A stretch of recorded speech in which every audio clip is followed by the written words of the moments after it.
Good afternoon, viewers and listeners.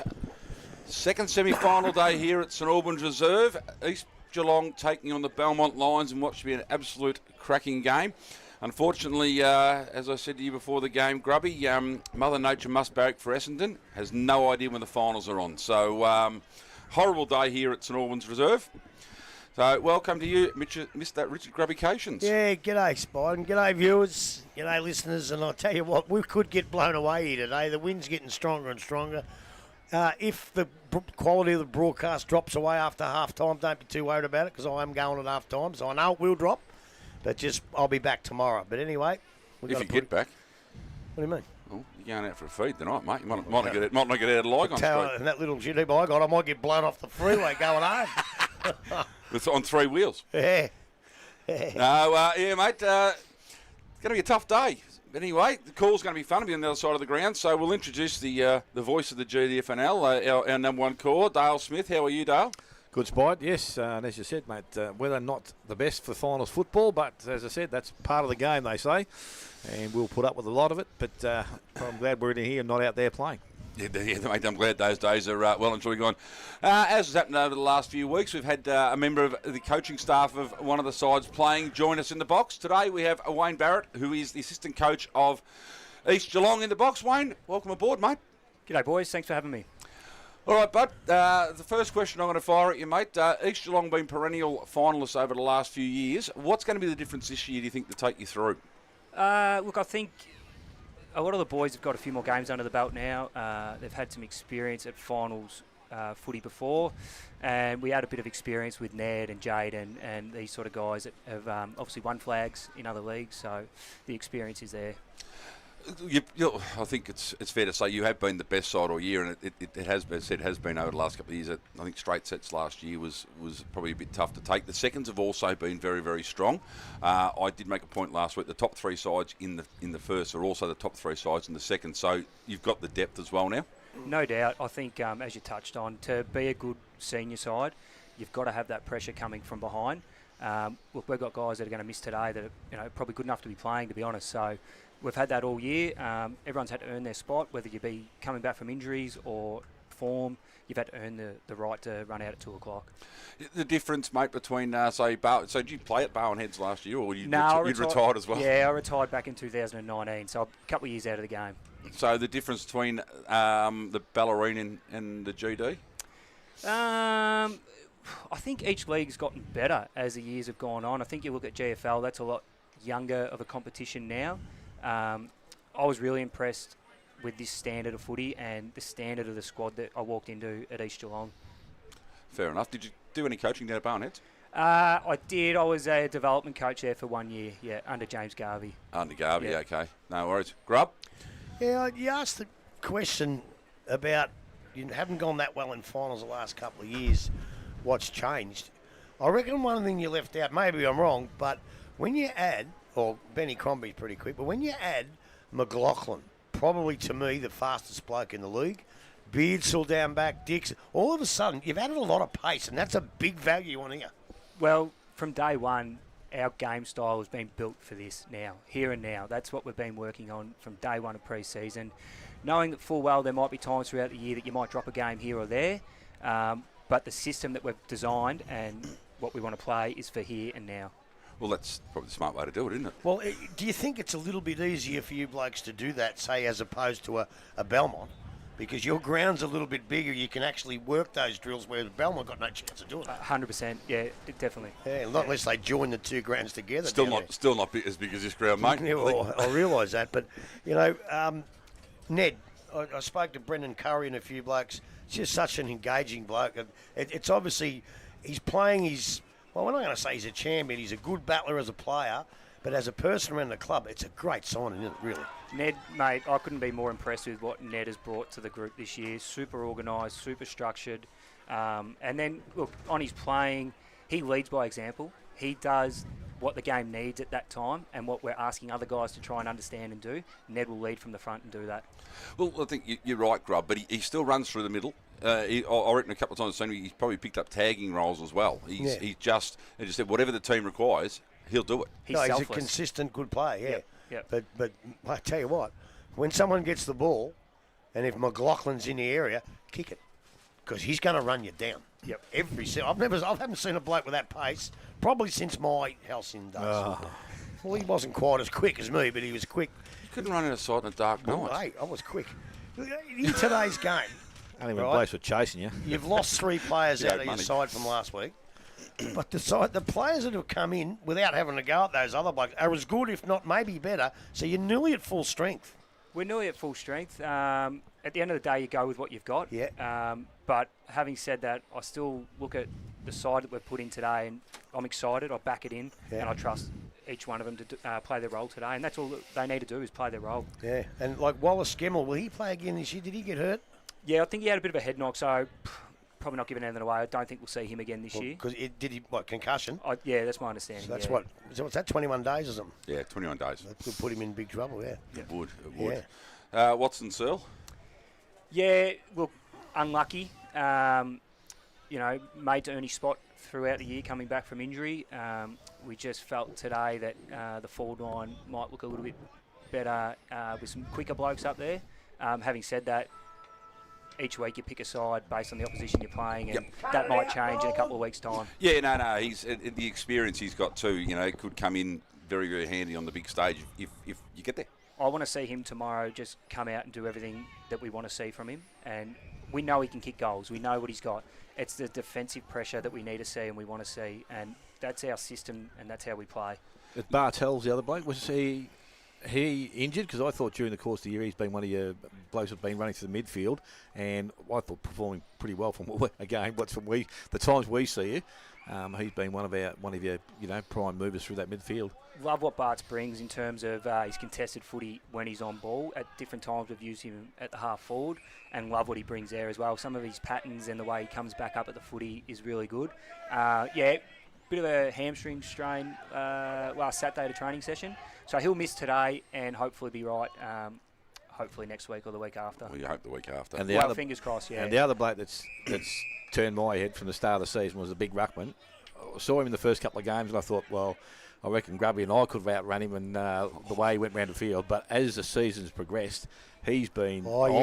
yes. He's been phenomenal and just being able to place himself in the right spot. So when the ball's back, he's be able to get back behind the ball. He just seems to read the game so well. And obviously that's been his strength, obviously coming from Bowen Heads, or if that's where he's from. So he's good mates with Ned from back in Warrnambool. But yeah, you're right. Like, I thought it might have been a bit of a weakness for us this year, but he's proved me wrong, certainly. I don't think he's been beaten all year, and I just love the contest that he brings, both in the ruck and around the grounds. Yeah, we did mention it last week, didn't we, Grub, that there's not a lot of big marking ruckmen in the comp this year, but he's certainly the one we singled out. Yeah, that would suit him. I mean, he probably doesn't like to go in the ruck with, say, a Paddy Daly. He's got a lot of height on him, but what really impresses me is that the times that the ball's on the ground and he's able to pick it up, he doesn't panic, he looks around and goes bang or kicks it. And a lot of ruckmen don't do it, can't do that. But that's his specialty of his. That's why they're ruckmen. He's clean and he's smart, so yeah, very lucky to have him. Like fast bowlers, aren't they? Got to have him in the side. What I don't understand, you lose the first game to Belpost Hill, you lose the last game to Winchelsea, and win everything in between. It's so close to probably could have been an undefeated season. I think you're right. I think what we lose by 10 points round one. I think a new group coming together, and there was probably a few scars from previous years of the bigger body Belpost Hill. They beat us at the footy, as simple as that, and we addressed that after that, and I think we've been pretty good since then. There's not a lot of bigger bodies left at Belpost Hill from those years where they scarred you. Now, your seconds are still in. Yep. All right, they lost last week. Do you sort of put that down to the fact that they don't have Mick O'Leary as an umpire? I'll leave that one alone. That's a good one. All you got to say is a player for a second. I thought Mick might have been coming in, and that was the question I had for him. Yeah. I think he wanted to come in. He wanted a bit of me time. That'd be nothing unusual, would it? Well, I tell you what, we've had him in before, but he's not a patch on his brother Sean, who was magnificent when we had him in. His old man was good in here too. Yeah, but look, all the old blokes, KO's still about, Scruncher I see up there, they want you to win a flag, and obviously all the supporters. The chance is there, mate. It's there. It's there, 100%. and that's what we've sort of been saying to the group. It doesn't come around every year.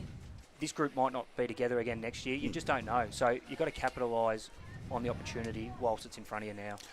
Yeah, you're right. It is, and you say it's very rare that you get the same 22 run around the next year. It doesn't happen because you identify strengths, weaknesses, and what you need to go and get, and so that's what you're no doubt planning and doing now. Yeah, 100%. You've got to lock away your list now, and then look at areas that you can improve on. 100%. Hey, what about my favourite player? He didn't play last week. Is he fit and ready to go, Sammy Lowe?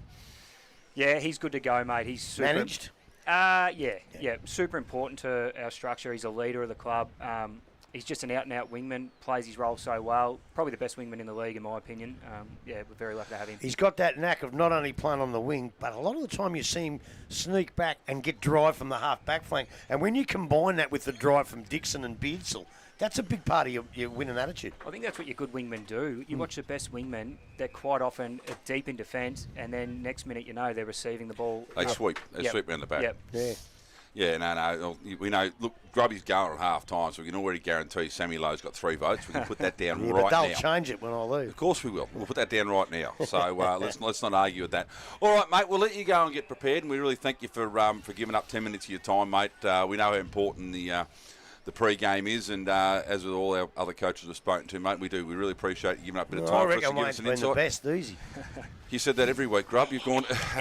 Not for Gibbsy, I think. No, look, mate, we really appreciate you giving up 10 minutes of your time, mate, to give us a bit of insight of what's going on in East Geelong, mate, and good luck today and for the rest of the final series, mate. Good on you, boys. Good luck for your call. Thank you. No worries. Yeah, thanks very much, Wayne. mate.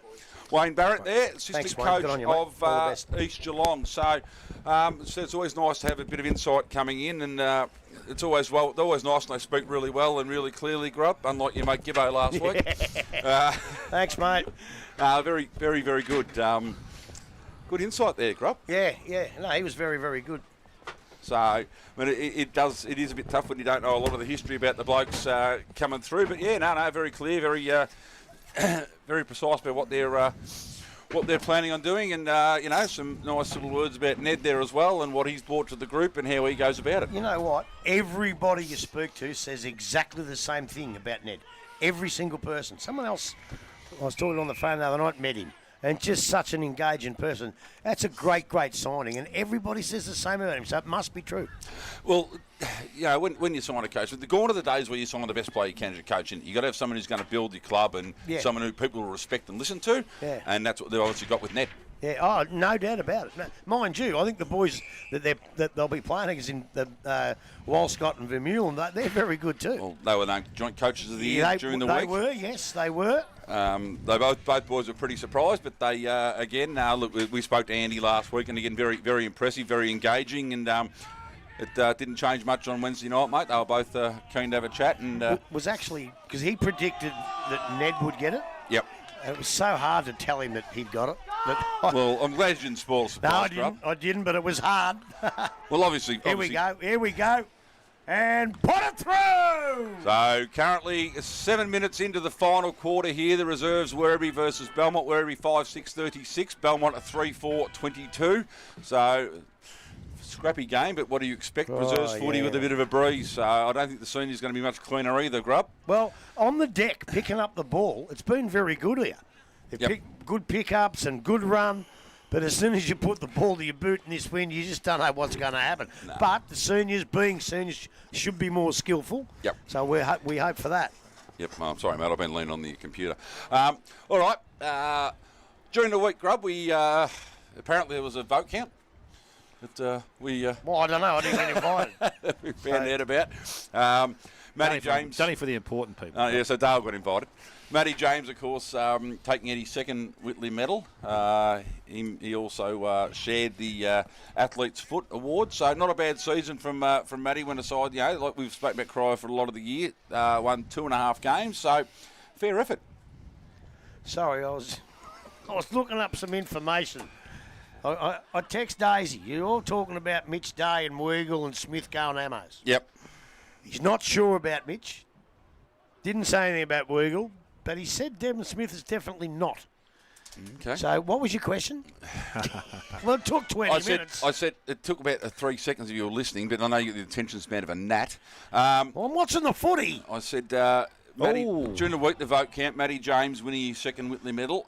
He also shared the Athlete's Foot Award as well for the Player of the Year. So not a bad return from Corai, the side that won 2.5 games. Well, it is, and of course another magnificent decision by Mark Nolan against Werribee. But look, the games that I saw him, I thought he was very, very good, James. He obviously had to share the limelight early in the year with probably the best player in the comp in Joel Bennett.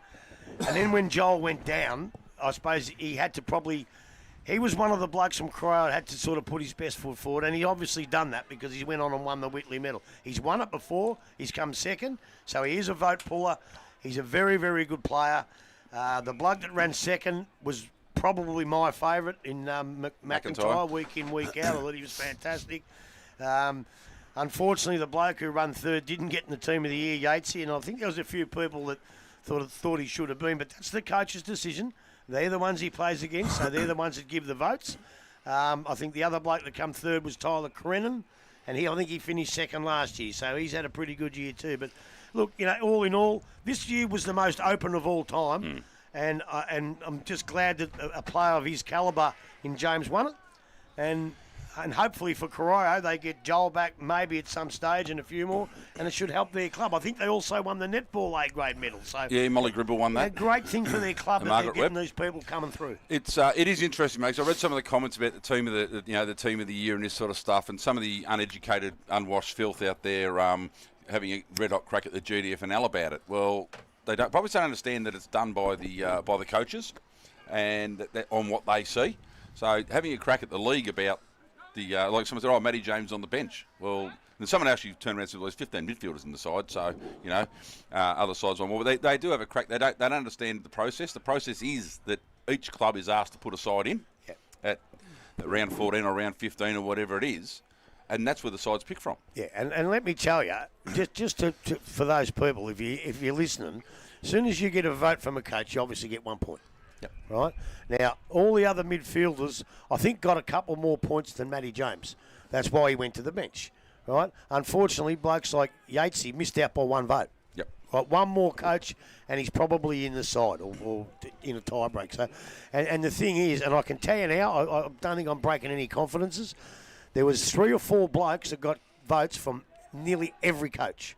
And I can tell you who they were. It was Billy Smets, Luke Dalhouse, Kieran Fulton, and Finn Parrish. Yep. So those blokes, and that's how it works. So if you get a really good player, but they don't play well against the sides who are picking it, like you go to Thompson, a bloke doesn't get a kick. Well, if they only play him twice, he's not going to put you in.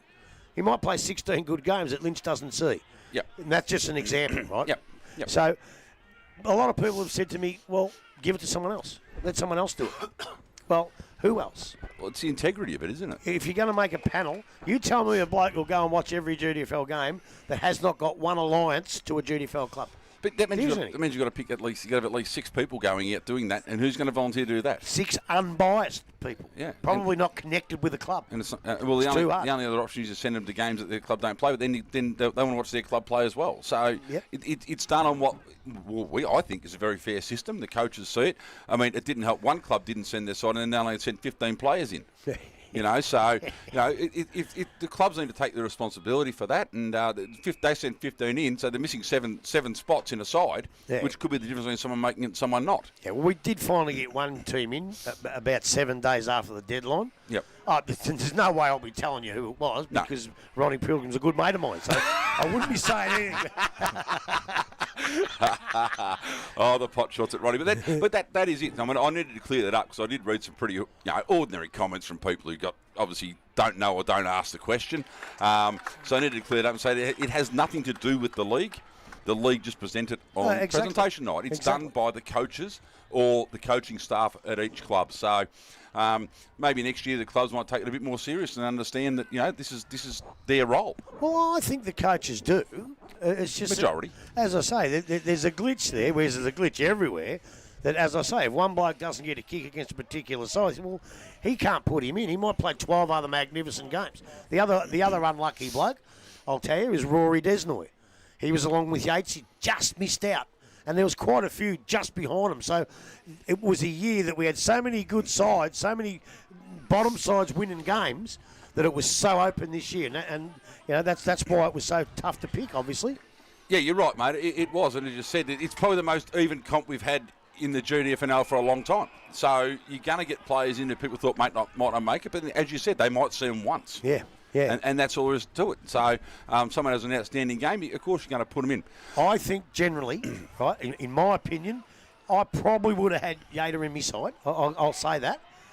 But I think generally it's a pretty good side. There you go. It's a good side. I'd happily coach it, mate. Yeah, no worries. It was a good side. I reckon when you're saying that, Grub, you're right, because I reckon when coaches do their homework on opposition side, Jake's be the first bloke at Belpost who you'd put homework into, wouldn't you? Yes. Would have thought so. Coach. So in that sense, it probably makes sense that he probably should have got in. But again, you're right in what you're saying. As I said, you can't do it any other way. This is the fairest way. The other way you can do is leave it in the hands of the umpires and get the 18 top or 19 top vote getters in the league, and put that in as your squad. But how do you do that when they do the vote get the same, not they name the side? Well, that's what I'm saying. That's what I'm saying. That's where it becomes hard. But I'm just saying there's no other way to do it. What they're doing now is the best way to do it. Because, as I said, if all three of us sat down and did as coaching as opposition sides, we go through and pick the ones that we think we need to tag from the opposition. But we don't necessarily pick them if they don't play well. But that's the sort of thing that people are looking at. So. Yeah, but in actual fact, like in your case, you'd get it wrong. You got sacked all the time. Well, so obviously you were getting that wrong. That's exactly it, mate. No, Dale did a good job stopping the 19th and 20th best blokes in the side. It was the other 18. He couldn't. No, but then, again, you put the time into those blokes, and then you hope that if your preparation comes off, they stop that best player getting plays. You're not going to pick a bloke who you shut down. No, that's right. Yeah. And I agree, Dale. It's the fairest way to do it. It's an open, transparent, and an honest system. And each club is only allowed to pick 2 players from their club. Yeah. Each coach. So are they allowed to do that now, are they? You can't pick 8 players from your own side. Well, somebody picked 3 and that, and I had to sort of ring them back up and say, "Come on, you blokes, do it." I thought the initial was that when they first did, they weren't allowed to pick anyone from their own side. There was one other bloke that was unlucky, and not through the votes, but just for what I saw. I think Connor Jervis might have been unlucky. I think he's had a pretty good year. He'll win Bennings. Kieran Fulton was there. He'd be best and first winner. Yeah, but there's probably 8 or 9, maybe even more players that you could say that. That's because we had so many good players in our league this year. Yeah, and also blokes that, with injuries and things like that. And I mean, if you're picking your genuine best side to play in the GDFL this year, Sam Lloyd would be just about number 1 pick, wouldn't he? But he only played 5 games. Exactly. So, but he was available to be picked. Yeah, I understand that. But, I'm saying if you're picking your genuine best side, well, he's going to make it every day of the week. Well, so is Joel Bennett. Yeah, so is Joel Bennett. He played 6 games. Yeah, so then 2 have got to go. Look. But that's what I'm saying. Yeah. This is the best system. It's a fair... Unless someone wants to come up with a better system and put it forward, just, leave it alone. It had nothing to do with the league. The league has nothing to do with it. They just present it and take care of the trophies on the night. And it was a good side. I said, I'll coach it. It'd be like when Chris Scott took over from Mark Thompson, mate. My grandmother could have coached that side. Well, there you go. And that's what this side was like, mate. You wouldn't need to tell her much, would you? No. No, so there's my piece, mate. Anyway, we've got 4 games to go, lads. We've got second semi today, the first semi tomorrow, then we go into the big stuff following on. So, on today's game, the wind's obviously going to play a bit of a factor. Grub, you've touched on that. You think senior footballers will adapt a little bit better than the reserves footballers might? Naturally. How do you see today's game unfolding? I tell you what, one of the reasons that I really don't want the wind is because without wind, you're going to see the 2 best sides of the competition for the year go up against each other in a magnificent game. And sometimes the wind may wreck it with disposals. I watch the seconds out here, along the deck and all that, the pickups, the tackles, everything's there until they put the ball on the boot and then the wind takes over. You're right, the seniors will be a lot more classy than the seconds. And let's just hope the wind doesn't wreck, because I reckon we've got a really, really good game. I've been on East pretty much all year, but as I said last week, I've also been one of the blokes that said Belmont will not fall over. And they can't fall over from here. They can lose a final, but they can't fall over. They've had a great season. And if they can bring that second half football that they played here, although I don't think East are going to probably lack the discipline that Werribee did on last Saturday. But I just think if they can bring that, we've got a game on our hands. But I just look at East. We've seen them plenty of times. Their defence is fantastic. Their rucks and, I call them rovers, but I suppose on-ballers, they're very, very good. And their forwards hold the key. Now, Fanning's back in. They need him to, if he goes down forward, or Izzard, whoever the big bloke down there. Izzard, yep. A lot of it, look, the last couple of years, a lot of it's been on Zach Smith, right? And he hasn't performed that great. A lot of pressure on him. But this year, there's so many blokes around that he just has to play his role. You don't want him to try and kick his 8 goals and do all that individual stuff. Kick your 3 or 4. There's other blokes that kick 3 or 4. They've been a very, very good side all year. They've been very well coached, as have Belmont. Look, I think it's a ripper. I don't know. I'm going to have to stay with East, but by gee, the way Belmont played the second half last week, we've got a game on our hands. Dale, what do you got look, for it's us, going to mate? be one of those situations. As I said, I think if the conditions were super perfect, it probably suits East Geelong. But I think today, with this bit of breeze, I just reckon the run and the carry that we've seen from the Belmont side can be pretty good, and I reckon that might get them a fair way into the season, into this game today. They've got some good runners. As I said, I listened to it last week. Allett early in the game was very, very good. He will need to obviously perform very well, and I suppose today they need to do things better than what the sides did last week. It's the breeze. I don't know whether it's actually. I think it's going to the bottom end again. With the pocket. They need to be able to use it a lot better than the sides did last week, because they seem to play better into the wind. They are able to run the ball and score equally as, or both sides, going against the breeze. As I said, the game was set up for Bannockburn to be won, but then the defence of Thompson just held them out. So that'll be the important thing today, is if sides can run the ball up into the wind and score into it, just and then be able to hold. Then it's going to go a long way to win towards them winning the game of football. The midfield battle's going to be just enormous, I reckon. Oh, yeah. It's those blokes are in there, McIntyre especially. Brock Marnie. I know this kid can play footy. It's a bit like with Desnoy you were talking about before, Grub. We saw him 2 or 3 times during the course of the year, but I don't know whether we actually saw the best like everyone else was talking about, that people say he just dominated games of footy. So, and I think we saw him at Anakin. We reckon he may have questioned whether he was actually fully fit. And that's probably where East Geelong today, at the start of the season, during the season, they've been able to manage with injuries during the course of the season and still win the games of football. Yep. Now they've got to this stage of the football season and they've got probably near on their best side available for them to play. So that's a great position to be in. And again, as you said, Spide, with reserves and seniors both playing finals football, they've got some blokes that are pushing them pretty hard if someone falls over or doesn't do the right thing. So looking forward to a great game of football. As I said, they've got some winners there. Jennings has got to perform well again down back. Who does he go to today? I'm not too sure whether he takes a Monaghan or someone like that. Whether he gets a run with roll, because he did that pretty well last week with Saliba. Does he go on Benny Crombie? Does he sit on Benny Crombie's haunches all day? I don't know whether he's got the capacity to do that, but he's the type of bloke that can probably do that. I think with that one there, maybe because of the way Crombie's a 360 player, whereas Cam's more of a lead up, it's probably easier to sit on a Saliba than it is to sit on a Crombie who can, as we've seen earlier in the year when they played Thompson, he kicked 3 goals in 10 minutes in the third quarter and turned the game on its head. So I don't know. I'd prefer to have someone go head-to-head with, say, maybe a Brad Mitchell go head-to-head with Crombie and back your ball winner in. Against him, yeah. Well, as I said, that might be the way they go, as I said. Or does the coach take up some responsibility and do that run with roll? Because obviously he's played a bit of time through the midfield as well, and would be, I reckon, have the smarts about him to be able to do that, and obviously then try and make Benny Crombie go back the other way as well. Yeah, well, the reserves are all over. Werribee are through to the reserves grand final. 9-point victory over Belmont, 5-7, 37 to 4-4, 28. So much improved performance on the Belmont reserves from what we've seen up at Werribee that day, Grub, when they beat them by about 12 or 13 goals. Yeah, they had a stack of players in the seniors that day. There was a lot out. It was a whole different side. Looking at that side early today with Jubba in it and Sam Jones and quite a few others who have played a lot of senior footy. Matter of fact, next week if Belmont aren't playing, they might lose a few. I don't know, but who was Beath? Was he the little bloke number 8? The Dreadies, yep. I reckon he's won the medal. He's come off 15 times. That's how they do it these days. Yeah, but that's for your best player. I understand, but to me, your best player stays on a bit longer than that. I would have stayed on.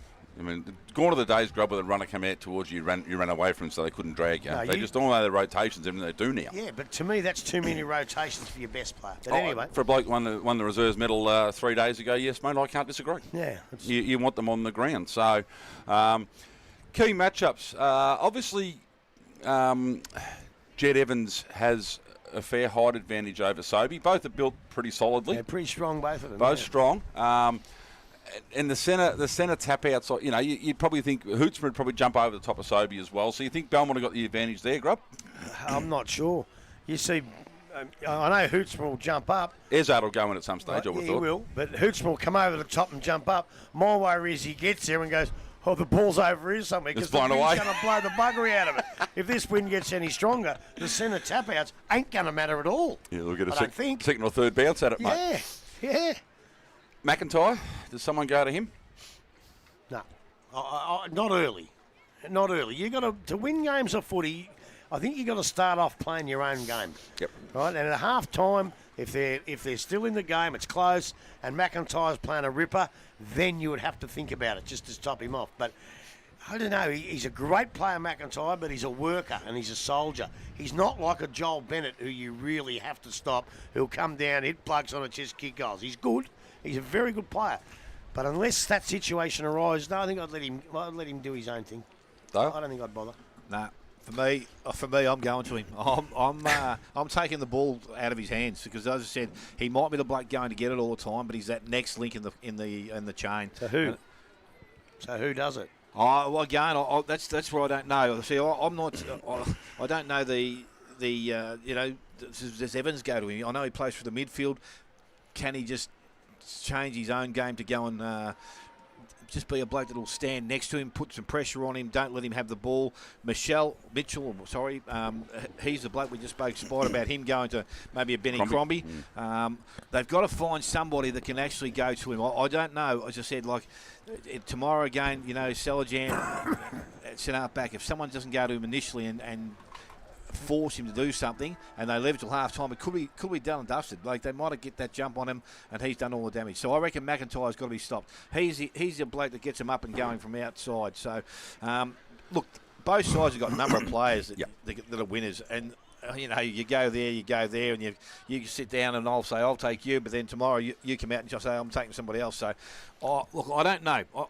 I would stop him initially, take the ball out of his hands, let him worry about trying to chase down and set up and try and get that link that he's been able to do for so long during the course of the season. Have your best player go to him. I don't care who it is. Just have him out room, and then when he goes the other way, like we spoke about before, Spot, he's got to do the running off as well and get the ball into their forward line. I can't agree with that. He has so much time. I just can't agree with that. I just think you've picked your best side, so you've got your best players playing.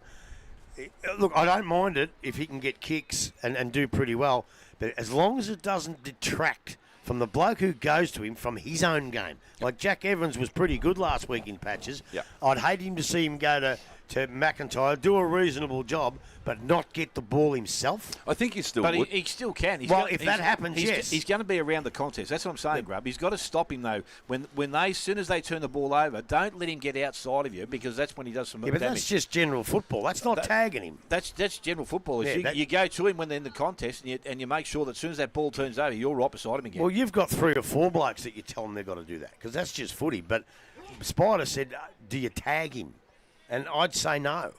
You rely on your blokes in the middle to either beat him or stop him, but not actually a hard tag. No. The other one that I'm thinking of is, do you put a defensive half forward on Jaden McLaughlin?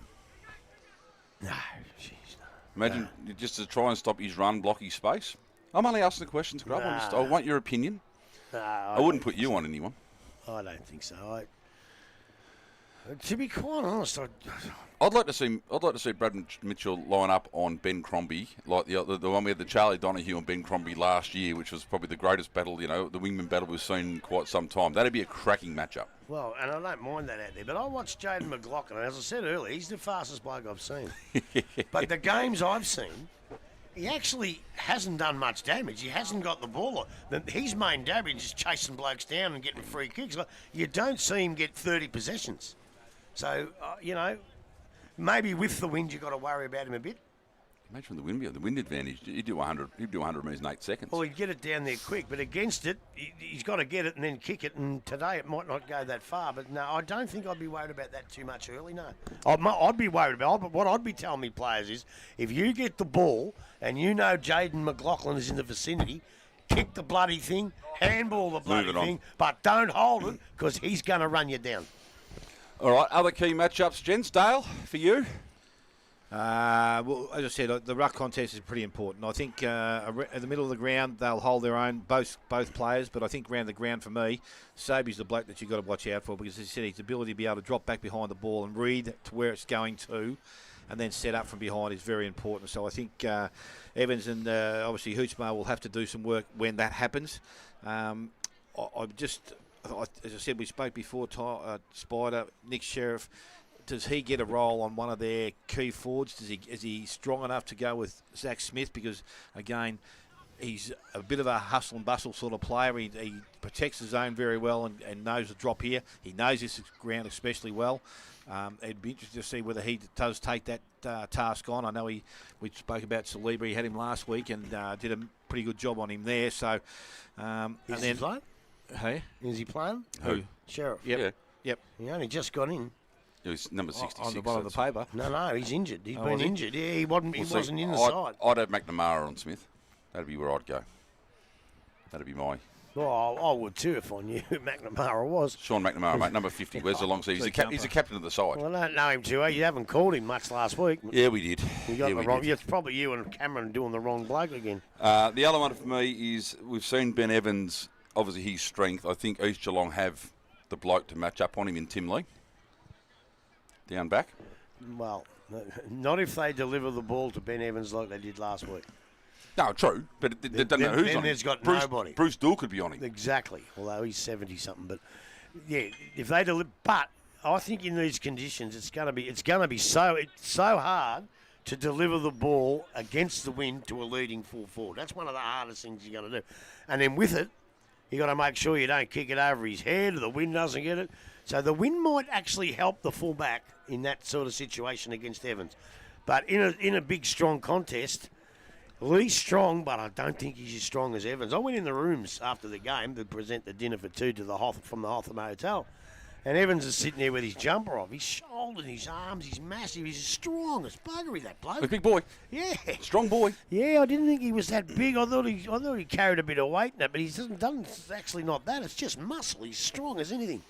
No, fair enough. Then we said the midfield battle is going to be an absolute cracker. You know, you've got Thompson, who was very, very good last week for Belmont. Yep. Probably the best game we've seen him play. You probably have Brock Marnie, who was really, really good till about halfway. I think when they started to take over, Brock might have actually fallen off a little bit from there. So he's finding some of his form back. Yeah. Then you got your other rotations. I mean, maybe Vermeulen has to go through and do a tagging job at some stage. Then you got them up against McIntyre, Olsbrook. There's 4 or 5, 6 who can run through the middle for East Geelong. So daylight today, first use is crucial because that first kick is going to direct where play goes, isn't it? Yep. So the head-to-head battle will be an absolute cracker. You might be right, Grub, with the ball going up in the air, that the ruckman might not be as important today in the centre bounces. I hope not, because you do want to see a great contest in the ruck. Although these days, does that really change the course of the game, ruck tap-outs? Unless they're perfect, which they never are all day, I think it's dropped away a bit. Not down here. I mean, the other one, I suppose, for me, I think he actually got a best on one game earlier, was Connor McKinnon. I mean, he'll probably go in. Ezard might probably stay at centre forward, and he might go into the ruck and do a bit of relieving work for Sobey. Yeah. He'd be probably the one, because he's, again, very mobile, a little bit probably shorter than Ezard, but Ezard up forward is very dangerous. He is if he's holding marks. Yes, I was just about to say that. What Ezard's got to do is play his better game. Because when he doesn't play his better game, he's no good to him. So he has got to play his better game today, as does Zach Smith and all these blokes that probably haven't performed 100% in finals gone by. They're the blokes that have got to stand up and say, take a bit of responsibility and say, we're not going to let everybody down. We are going to win. I'll tell you what, we've tried to pick holes in these sides. We haven't done very well, have we? No, there's not a lot of holes to pick. All right, Grub, you got the umpires for us, mate? Oh, I certainly have. So there you go. You thought you had me, but you No, didn't. I haven't got you. I knew it. I seen you get your book out. That's why I asked you. Umpires today. The field umpire, Stephen Ritchie. Oh, I'm glad we got him. Johnny Rees, he's back again. That's good stuff. And Chris McWaters. We had him the other week and done a magnificent job, so I think we're pretty right in that department today. The boundary umpires are Mark Coulter, Abel Foley, Ned Foley, and Laura Irvine. So there's four. Actually, I just put my teeth back in. Hang on. So they're a couple of very good boundary umpires. They'll have a lot more to do than the boundary umpires in the twos, because for some unbelievably stupid reason, they don't throw the ball in anymore. Because it's got to be like, I'm not even going to talk about it, it just annoys me. And the goal umpire, two of the best, Mick Graham and Cameron Ritchie. I'm glad to see them. Thanks. I don't know about Mick Graham being one of the best. Mick Graham, as I said, Mick Graham actually, ironically, is the coach of St Albans Career Club, where we are. Well, there you go, because my next question was, who's Mick Graham? Mickey Graham, what a he's a fantastic bloke, Mickey Graham. Known him all my life, mate. Known him all my life. Not a great footballer. Could play a bit of cricket. Anyway, it's not about Mick today. He'll make it about himself. But What's he, your brother? Could be. Don't be smart. No one asked you, Grub. Anyway, the wind is still gusting around here. They're talking up to 50-kilometre-an-hour winds, and the way the van's been rocking at times, I think we've hit those 50-kilometre-an-hour winds, lads. Might be able to play on the far side. So, Dale, we're nearly ready to go, mate. Players are set. East win the toss. East won the toss and a kicking to the Buckley's end of the ground.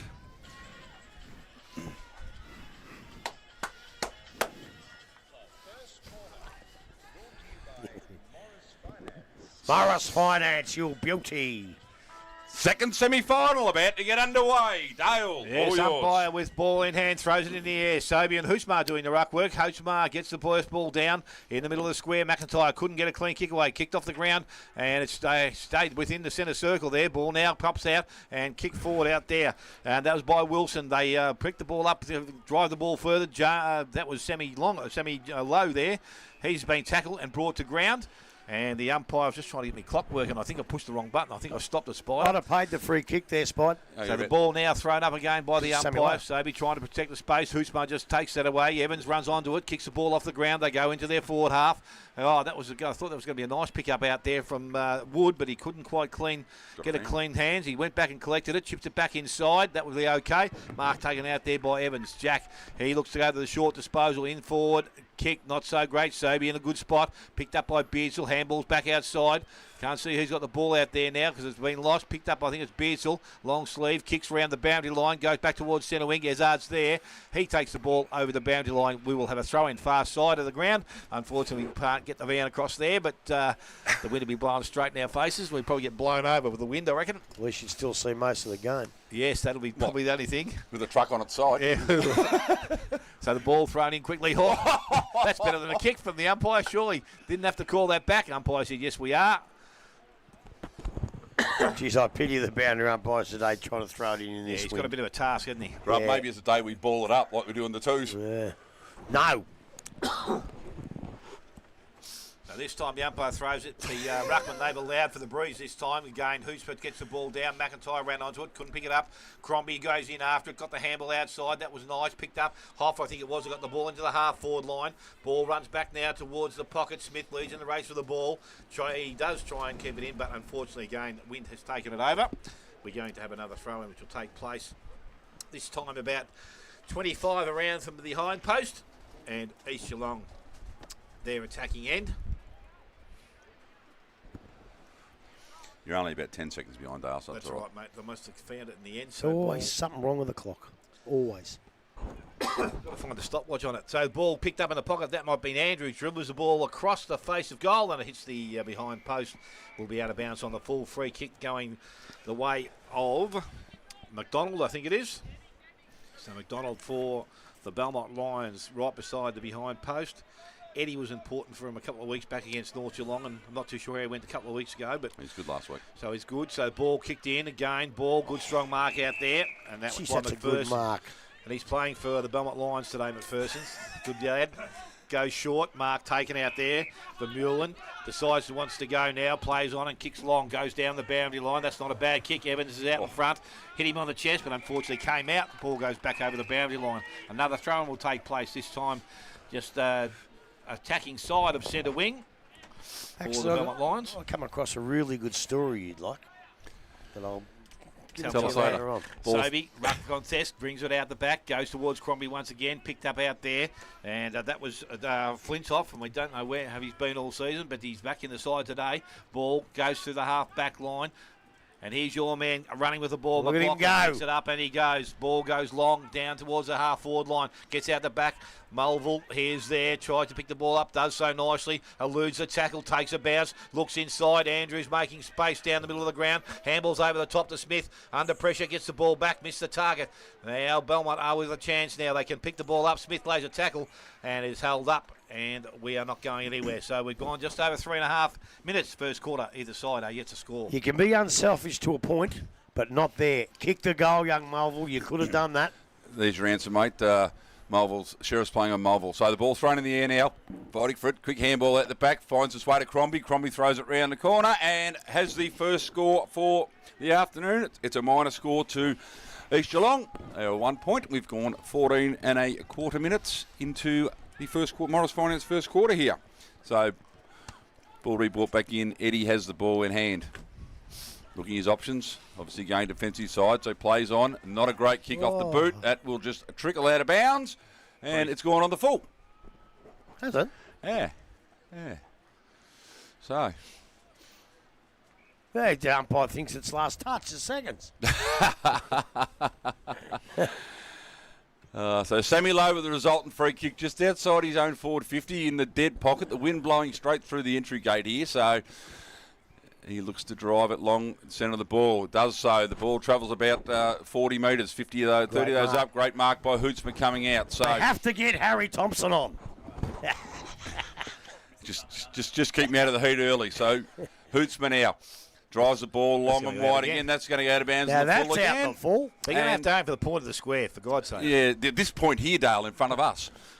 So This is crazy, isn't it? yeah, this might be. Can it actually wreck the game? It can, can't it? Oh, yeah, absolutely it will. It's already starting to. They're going to need another ball because that one's ended up out there. It's in the water tank. Oh no, hang on. Someone looks like they've recovered it. There we go. The ball's made its way Tell back you what, in. if it wrecks the game, I'm going home at half time. Yeah, okay. So, free kick now to be taken again. It's going to spend a lot of time that side of the ground, I think. So, anyway, looks at Ali Mars with the ball now. He plays on. Kicks it long into that pocket again. Ezard in front. Puts the hands up. Ball punched down. No good there. Ball out of bounds in the dead pocket. Just like the seconds, it's actually still hard to kick the ball with the wind, whether it was just a bad kick or not, but it's still hard to kick it and direct it when you got the wind behind you. Ball thrown in now. So, just pushed out there. McKinnon did really well. Ball comes to the ground. Wrapped up in a tackle. Ball spills free. Quick kick, but not going anywhere. Handball out now. So Belmont are away here. Quick kick out. Looking for Vermeulen. The ball blows back. He's done really well to take that grab there in front of Monaghan. Played on. Ran himself a bit of trouble. Throws on the boot. Goes to Mitchell. Mitchell feeds a handball back out again. Finds Vermeulen, who goes out wider again looking for Eddie. Eddie can't pick the ball up. Out in front of Ben McPherson. He'll do a boundary line throw in right in front of the commentary box. 6.5 minutes. Connectel. Morris Finance, first quarter. Give Connectel a play. You want to take it over, Dale, right in front of us, mate? Thanks, mate. Yeah, appreciate it. It won't be here for long. No. Yeah, no. Ball thrown back in. Sobey front position. Just taps it further afield. Down over the top of Hoff. Picked up Eddie. Head over the ball. May have been a push in the back. Picked up Olsbrook. He kicks the ball. Goes long. I tell you what, it's going to be a fair bit of carry there. And it has gone through for a minor score. And that makes East Geelong their two behinds. Belmont Lions are yet to score, but kicking into a fairly strong breeze. Mitchell going back to do the kicking in duties for the Belmont side. So just waiting for him to get the ball. Again, let's hope he points to the point of the square, but he looks like he's going to go wide. It's going long. It's going further afield. Good spoil from behind there. Ball picked up, cleared up, goes back into the half-forward line. Mark is taken there by Mulville. Asked to play on now, and he did so quickly. Went back in towards the full forward position, and Jennings slides in, takes a mark. Little chip across the ground. Okay, has Eddie in space. So no real rush to move the ball on, but he takes a little bit of advantage now and some ground and kicks the ball high, and it again sits up in the air. Hootsma couldn't pick the ball up there, but it's taken. Tackle was laid by Lowe. Umpire said incorrect disposal. Free kick going to semi-Lowe. So Lowe now, just to be able to drive East Geelong back into attack. That'll be out of bounds to the full, I reckon. It's heading that way. It may be just inside the field of play, and it will be. And Ezard was the player that tried to take the mark but couldn't do so. Ball went back over the boundary line, 35 around from the behind post. Ball drop so important. He's blowing around. So the ball now thrown back in by the umpire. Again, goes back towards the boundary somewhat. Mulville has it, tackled, and no prior opportunity there. Umpire is asking for the ball back again. Throw the ball up very quickly. Lee doing some ruck work down there. Ball comes out of the contest. McIntyre again. Ali Mars goes across the ground. Kick will be okay, and that's a good mark and grab taken out there by Flintoff. And an opportunity here for him to go back and kick the first goal of the afternoon. 40 metres out, pretty much directly in front of goal. We would think distance will not be a problem whatsoever here. It's just a matter of finding the right direction with the breeze. Comes in now, kicks that goal. It looks okay off the boot. Fantastic. Good kick. Straight back over the umpire's head. The first of the afternoon is for Flintoff and East Geelong. They move to 1-2. The Belmont Lions are yet to score. 9 minutes gone. Morris Finance first quarter scoreboard. That's a really good kick, but I just think he's probably just this side of the corridor or in the corridor. The hard kicks are from out the other side. And, you know, like you always kick out to the defensive side, which they've been doing. Now and again, I've always said, come out here a couple of times. Not today, because the goals can be kicked easily today from here and are almost impossible from the other side. Takes a great kick to get a goal from there. Was in Olsbrook kick, mate. That went about 55, 60 metres from out here. So, yeah. Anyway, back in the middle now. Sobey and Hootsman to do battle. Ball thrown in the air. Hootsman gets over the top, left hand, taps down towards Thompson. He can't take the ball. Ball spills free again. Thompson running in the back of the pack. McIntyre picks it up, gets a handball out. Comes forward towards Hoff and Eddie. Hoff grabs it, wrapped up. Great tackle there. No prior opportunity. So we'll have a ball up just inside the centre square here. East Geelong's attacking end. Ball up in the air again. Sobey and Hootsman. Sobey wins that one down. No one in particular. So Eddie runs onto it. Swing around that left boot. Just kicks it up high. This might blow back to him the way it's gone. Umpire said play on. Ball punched down. Picked up by Crombie there. Tries to feed a handball out. Does so into McKinnon. McKinnon goes to Beardsall. Beardsl's kick was smothered. Now Belmont with the chance to run it out. Running on McPherson. Keeps the ball in front of him. Doing well there. Monahan comes across the other way. Goes to King. King's kick smothered beautifully by Mitchell. Mitchell now for Belmont. Has time. Turns around. Gets through 1 and 2. Goes a chip over the top. But Sobey gets in the way. So Jacob Sobey chips it out. Look at that taken away while he's in the box suit here. He picks it up. Wrapped up by 2 in a tackle. Umpire says you're going nowhere at all. So Ben Mulville and Ben Crombie there laying that tackle. It's good to see Ben Mulville back playing good footy again. Yeah, it is. So ball in the air again now. Hootsman and Sobey. The ball blows back towards the umpire. Sobey wins that one down. Goes to Zimmer. Zimmer gets a handball across to Crombie. Crombie just goes long down the line. Smart play. There's Art in front. Great tap to McKinnon. McKinnon throws ball on the left foot. The race is on now. We've got McDonald and Smith. McDonald leads in it. He picks the ball up. No, he can't. The ball bounces over the line. And where I think most of the play will be for the day, Dale, down that forward pocket. Yeah, but that was their own fault. I know Smith led there. It's got to be in their heads. I know, and he was in a horrible position. But if you've got the ball out here, you don't want to give it up. You want to keep it out this side because the other side are going to try and push it there. So the ball thrown in now. McKinnon uses strength, clears a path, but ends up in the hands of big Jed Evans. He goes long down the line, gets through the hands of Wood. Good pick up and handball. Sobey goes over the top again, done really well. Monahan now the ball. Just comes back, steadies play up. Kick long there. That's going to be fit down the field. The umpire has paid it. Probably not required by Allett. Look, there wasn't much in it, and it wasn't nasty or anything like that. But it was a fraction late, and he tunnelled him. And from here, I thought he could have stopped. So the umpires paid the right decision. And there's just that little bit of discipline that you're going to need if it's a close game to not go against you. You've got to make sure that those little things that you do, you actually don't do. So Calabezard now with the ball in hand. Very tough kick from here. Be kicking from 45. He kicks from there, mate. I'll go home at half time. Big goal of the day, wouldn't it? So he's played on himself some room. He's driven it high and long. The ball playing across the face. See a Smithy, no. And out of bounds on the full. So you're right. Alec could have just probably grabbed him if he couldn't stop rather than taking him out, mate. Yeah, he's just and it's sort of a tunneling thing. They don't like that. No, they don't. So the ball brought back in here. Short kick The Belmont looking to run out of defence through Eddie. Eddie drives it long down the line. The wind gets hold of that, pushes out the far side of the ground, falls in the hands of McPherson. He can't quite break away. He gets a handball over the top to Wood. Wood could have been a free kick there for being held without the ball, but the umpire said no. Quick kick along the ground now. Looking to come back the other way, Belmont. Falls short there. So Osbrook plays on, chips the ball through the middle, out in front of King. It's a good kick, good hands. King now has Beardsall running. If you can pick this up and turn around the right foot, they're on the right side here, East Geelong, so he just drives it long down the line. Nice looking kick. Billy Andrew takes a pretty much an uncontested chest mark in the end. Look, it was a reasonable kick in the right spot, but Billy Andrew made that look easy. And he's a player of immense talent too, Billy. Yeah, he is. But it was almost uncontested. Well, they just didn't read it properly. They just got caught out of sorts a bit. And I tell you what Billy did there, which a lot of people don't always do. His eyes obviously never left the ball from the boot. So 30 metres out, 45-degree angle here. This will give us a good read on what's going on. Kicks towards the right goal post, and it did not come back a millimetre. So going through for a minor score there to Billy Andrew. I thought he kicked that pretty well, mate. 1-3 now, East Geelong leading Belmont yet to score. We've gone 14.5. Morris Finance, first quarter. He kicks that 10 seconds later, and the wind does extremely, and it's a goal. It brings it back. It's so hard out there. So now the ball's been brought back in. They go wide again, out towards the Evans direction. Good spoil from behind. That was a big spoil from behind there by Lee, and pushed the ball back about 25 metres towards the boundary line.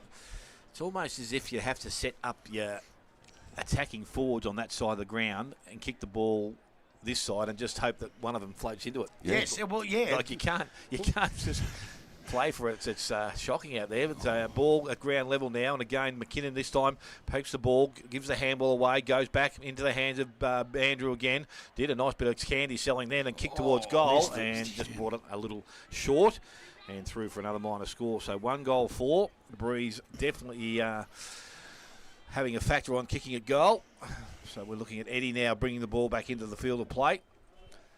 He decides again to go to that far side of the ground. He's given it just a little bit of a 9-iron. Goes out. Ball will come to ground. And who will pick it up from that position? It's been kicked off the ground once again. Runs back towards centre wing. Allett is there. And it's going to be Crombie, I think, that arrived first. Takes the ball over the boundary line. So we'll have a throw-in on the far side of the ground. Yeah, wouldn't want to play golf today, mate.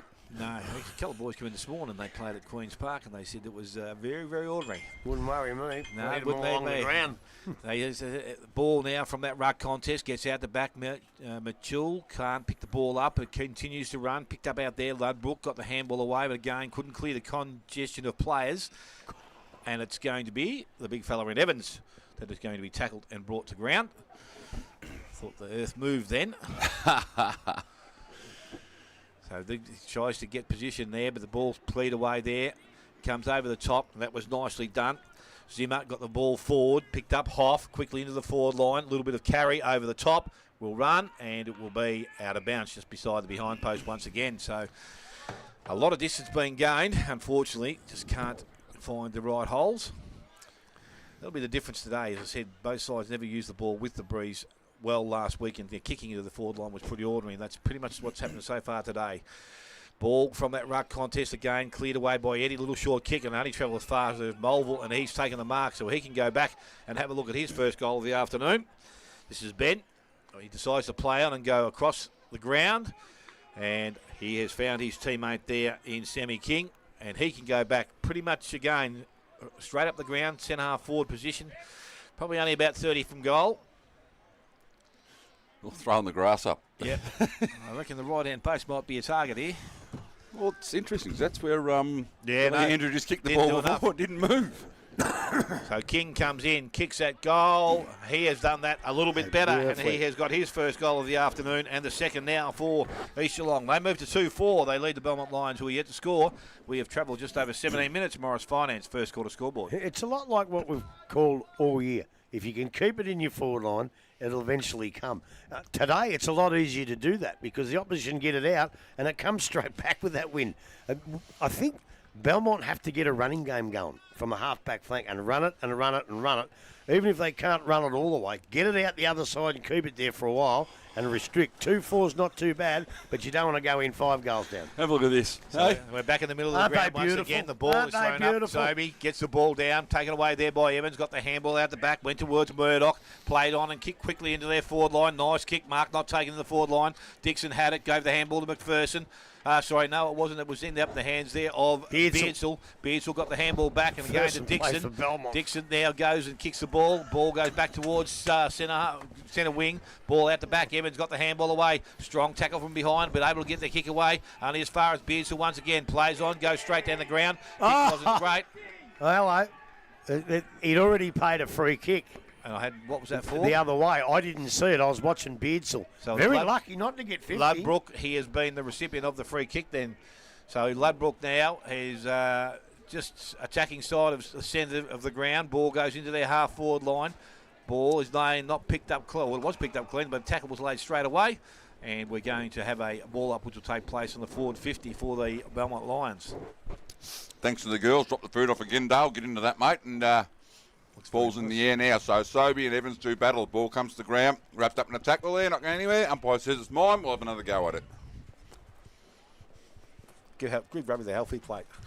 Fruit and everything, eh? Ball in the air again. Sobey wins it one down, got quite well. Mitchell's first one to the ball, but he overruns it. Comes back to King. King turns around. Good turn of speed there. Just goes long down the line here. Didn't quite get the ball overly well. Gets past Ezard. And Jared picked up the ball now. Handball through the middle. Looking here is Steele. Steele has time. Throws on the left boot. Goes towards Jack Evans, but he overruns it now. Hoff just goes a big long bomb. Smith in spot here. Can't quite get his hands to it. Closing is McDonald, but done well here, Smith. Swings around on the right boot. Ball bouncing, and goes straight through the middle. Zach Smith has his first, and the third now for East Geelong. They move to 3-4-22. Belmont yet to score, and we've ticked over 20 minutes. Morris Finance, first quarter. Well, it's amazing what damage can be done in a win like this with one bomb. One kick. He had to beat a player. He was in the best position, but Smith used his brains. He had to look up. He had no one to give it to.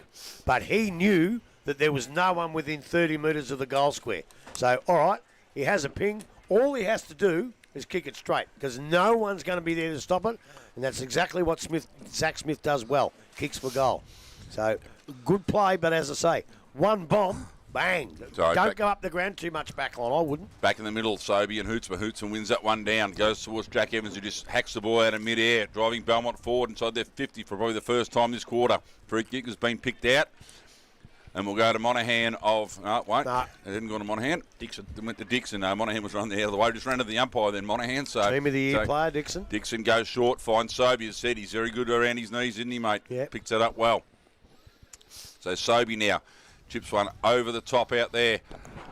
Great spoil there from behind by Vermeulen. Heads towards the boundary line. Ball stays in. Fighting for it now, but not going anywhere. Umpire will come and say it'll be mine. You want to be careful balling this one up. It might blow over the boundary line on its own. Thanks to Kaz and Helen again. Done a fantastic job, Grub. Oh, yeah. Ball in the air now. So Evans wins that one down. Only as far as Thompson. Free kick has now been paid. So Ben Evans with a free kick. True centre wing, but far side of the ground. Mitchell gets a handball off him. Evans puts on a great block. Mitchell runs around Sobey, gets another handball on. Driving long now for Belmont. No one in particular at home. Out on the full. Hit that yellow car on the bonnet. So I don't think I'd be parking over there today, Spud. No, I'll park you on the cricket nets, man. I'm fairly safe there, I would have thought. So we've ticked over nearly 22 minutes here. Morris Finance, first quarter. Scoreboard 22 zip in the favour of East Geelong. Ball to be brought back in now and is by Monaghan. Monaghan goes long down the line. Ball gets right over the back. That's travelled 70 metres. Going to go out of bounds now and be thrown in at almost the opposite end from where it was kicked from. Oh, jeez. That wind's fantastic. Keep my hands inside the box here, mate, because that thing might come slamming down on us.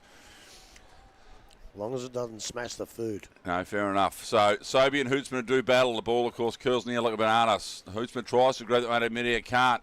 Sobey comes through, takes it with him. It's a quick handball away. Ball gone straight up in the air. So Crombie done well, grabbed it out of the air. The kick was smothered there by McNamara. He gets a handball away to Evans. Evans goes long down the line for his brother. Gets over the back. Leading in the race for the ball there is Beardsall.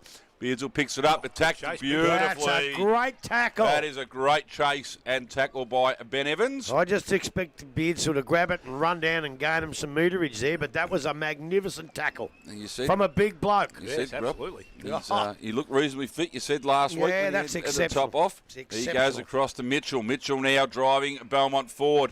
Free kick down the ground for a very ill-disciplined play. Mitchell has not moved either. So chipped over the top there by Evans.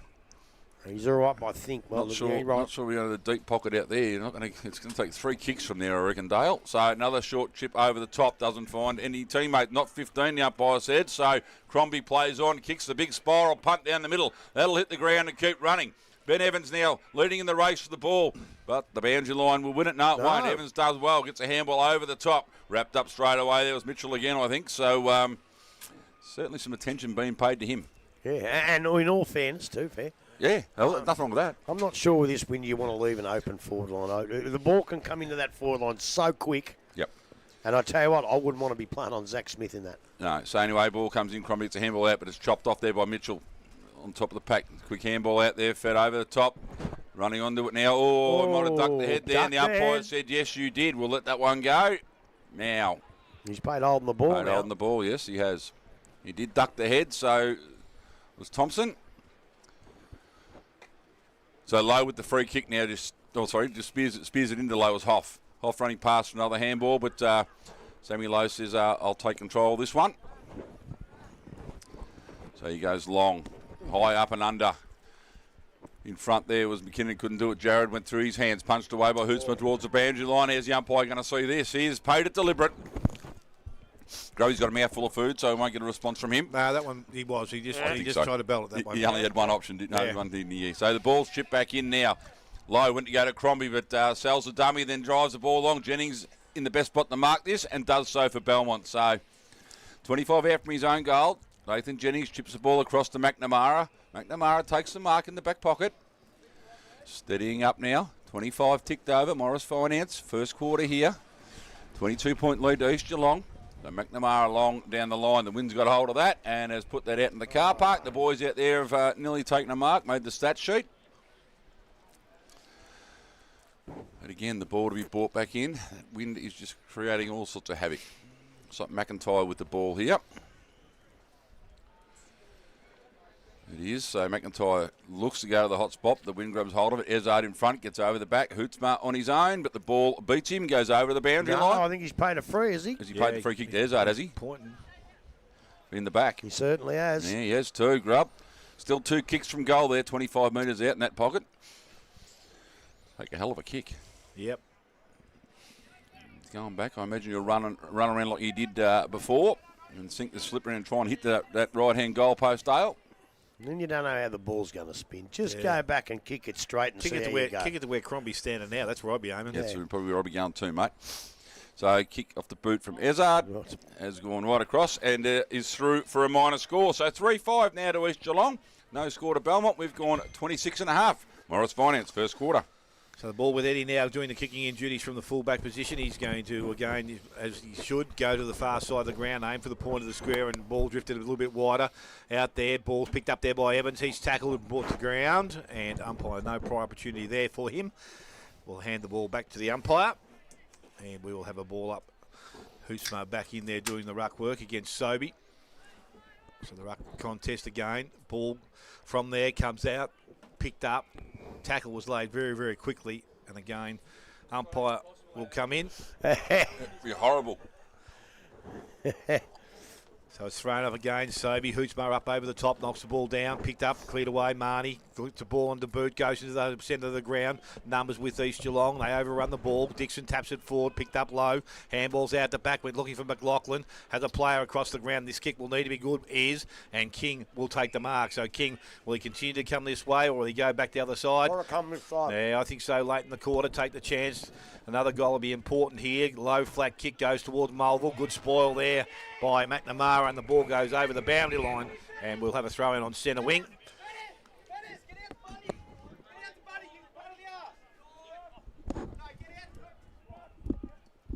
So we're just waiting now for the boundary umpire to throw the ball back in once again. Heard Brad Mitchell's comments about the wind. Lady just about to throw the ball back in. Good work. Ball low and flat, goes in. Sobey, little bit of touch on the ball. McIntyre tries to get boot the ball, picked up out there, tried to kill her away there with Wilson. Unfortunately, couldn't get through the congestion of players again. Umpire in once again will take possession of it. True centre wing, ball to be thrown up. Sobey front position as he has done. Hootsbar from behind, ball comes down. Again, Rule runs towards the centre wing once more. King over the top of it. And again, ball is not going to come out from where it sits. They've woke up a bit now. One big kick, but there's players back. Yep. So the ball, Hootsbar. He's pointing. So he's pointed the wrong way. It's got to be a Sobey free kick. So it's going back to Sobey. So King with the handball away. A little bit of body from the big fella. Ball goes into their half-forward line, low. On this side of the ground right now.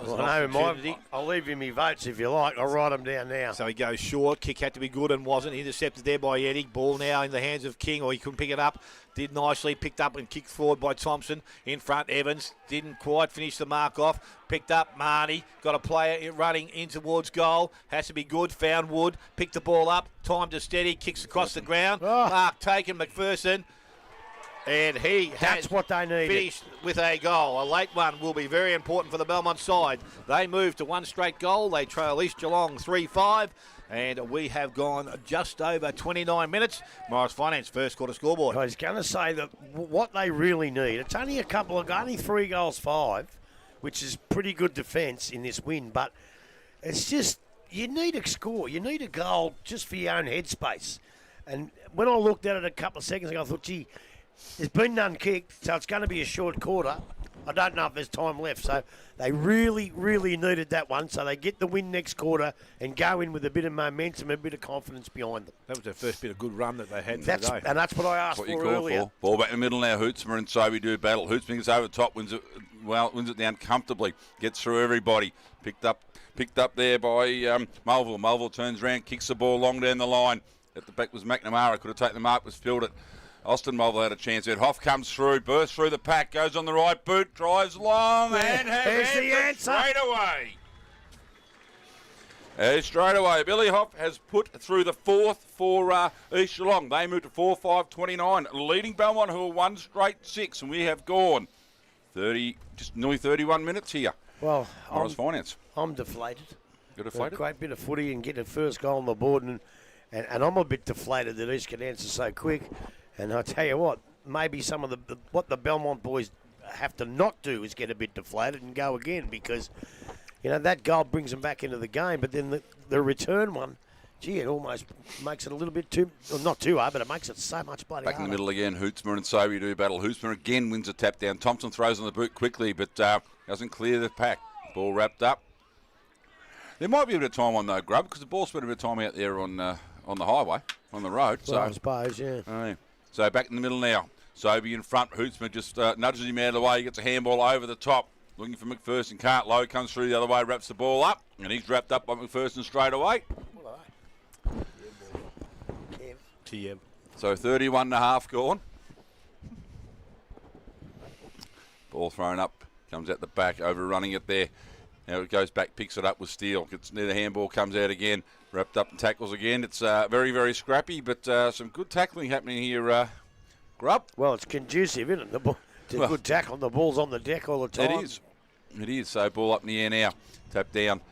McIntyre just grabs it out, throws on the left boot as quick as he can, but it only goes as far as Wilson. Wilson drives it forward again. But Belmont looking to hopefully get a second one here. Wrapped up in a tackle, not going anywhere. So again, we'll have another ball up. Umpire's certainly going to earn their keep today. Ball in the air now. Sobey wins that one down. Wilson leads in the race the ball with Hoff. Siren goes. 32.5 minutes it was. Morris Finance first quarter. East Geelong 4-5 leading Belmont. 1 goal straight. Goal kickers, please, Dale. Yes, to quarter time, Sam King 1, Smith 1, Hoff 1 and Flintoff 1. And the solitary goal kicker for the Belmont Lions at this stage is McPherson. Take a short break, come back. Second quarter action not too far away. You're listening to 94.7 The Pulse, your home of local football.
Interesting first quarter, I suppose, is the way to put it. As I expect, the wind did play a bit of havoc. East Geelong 4-5-29 leading. Belmont a one straight kick 6. Grubby, thoughts, please, my friend. Well, first, there are a few aggressive listeners here today texting in. Only one. You know, I'll tell you what, I reckon he's right too. But anyway, look, I don't know how to commentate. I don't know how to expert comment on that. It's the winds are 14,000 mile an hour going down to the Buckley's end. The ball's played most of that in that area. It's almost impossible to kick a goal from the outer side.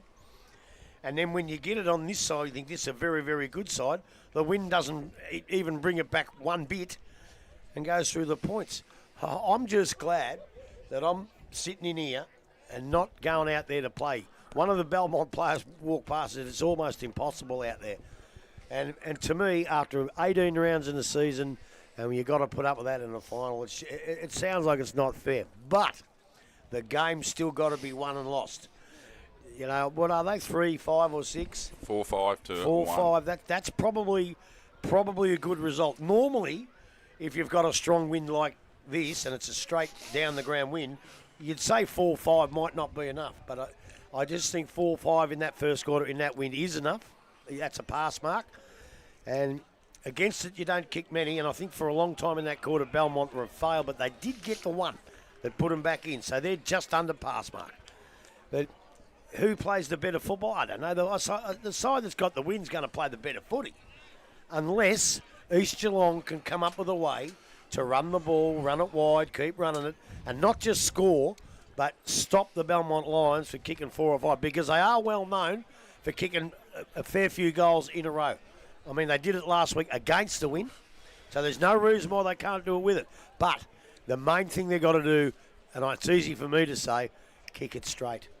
Kick it straight, because 4-5 isn't bad in this win, but you wouldn't want to go out in this win in this quarter and kick 1 goal 7 or something like that. You're in trouble. Got to take your opportunities, Grub. Yes, especially in this win. You've got to take every one, because you mightn't get too many chances the way that wind's blown. It's not going to slow down anytime. It's actually gotten stronger, I reckon. Some of the ropes on those flags are really struggling there, buddy. Oh, yeah. Like some of the buttons on Andy Richards' shirt, mate, under a lot of strain.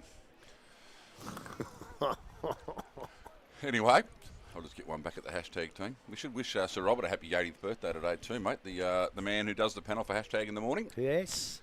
80th birthday for the great man. All right, Dale, 23-point advantage now for East Geelong, mate. Just the last of the spectators clearing the oval. Umpire has the ball in the middle, mate, so ready to take it away? Yes, Spider. Umpire now with ball in hand, shows it, and we are underway. Second quarter action. Ball thrown back in the air. Hoochmar tries to come over the top, but it was Sobey that stayed on the ground, got the fall forward. Good contest in the middle of the ground. Ludbroke, bit of strength, tried to force his way in out of there and couldn't get out because it was a strong tackle. Umpire will ask for the ball to come back.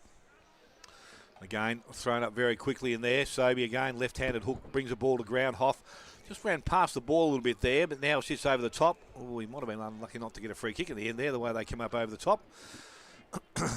But the umpire said, no, let's have it back once again. So again, third time lucky. Hoochmar, a little bit of hand on the ball this time. Went back and got the ball himself and put boot to it. Went into the centre forward position. Mark not taken out there. McLaughlin runs onto it. Now has the ball in hand. Good chase. Yes, was. Ball goes out wide now.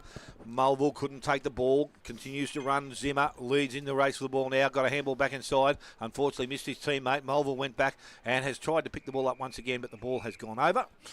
And we will have a throw in. Spider, just want to see what the Dragons are doing if you've got a memento. Okay. One Dragon. Ball thrown back in.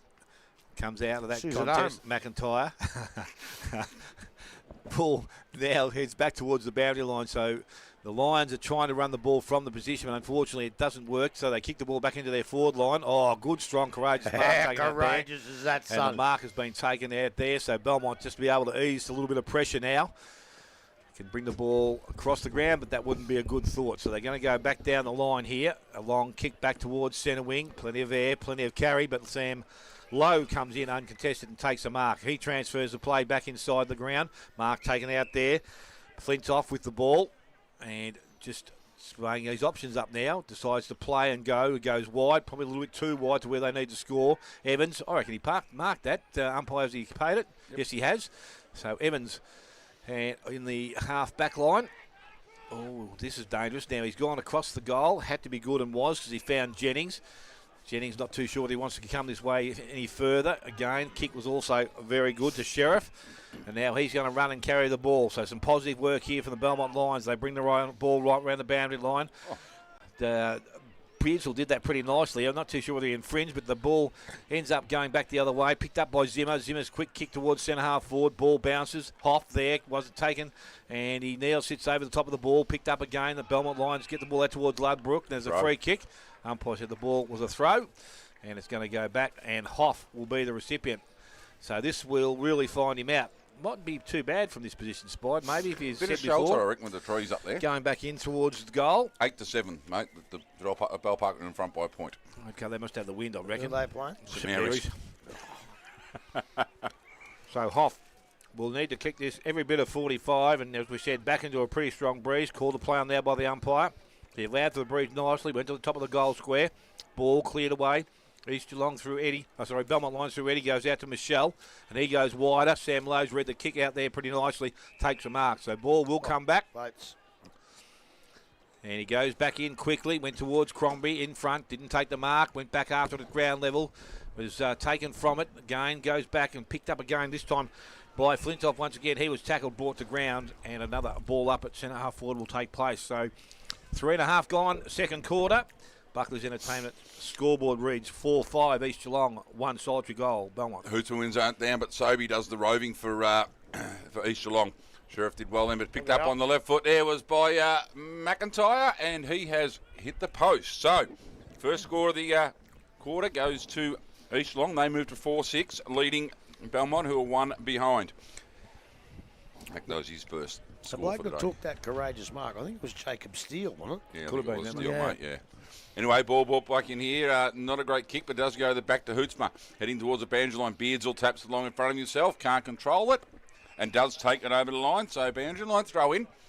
Front of the East Geelong coach's box. 50 metres out from there at the goal. They've done all the attacking, even though Belmont do have the aid of the strong wind here. You know when the alarm bells start to sing? They're sounding now. This is very important for Belmont. So in front, McKinnon just grabs out of there. Handballs are over to McIntyre. He's dispossessed as he's kicked the ball. The umpire said no. Free kick to Belmont. Anyway, Hootsman will be the recipient. He handballs the ball away. The umpire say no. Go back over your mark. He had a handball to Eddie, who was on his left foot, which would have worked well. So Belmont continuing to use the clubroom side of the ground. Evans in front takes a strong mark on his chest in front of Lee. Plays on straight away. Chipped the ball over looking for Allett. Allett interfered with. That's got to be a free kick. Umpire. Not this one. That is a horrible decision. Never looked at the ball once. Anyway, that's how we've got to play it.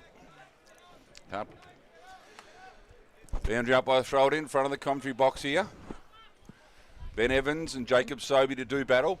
Ball comes in. Evans in front.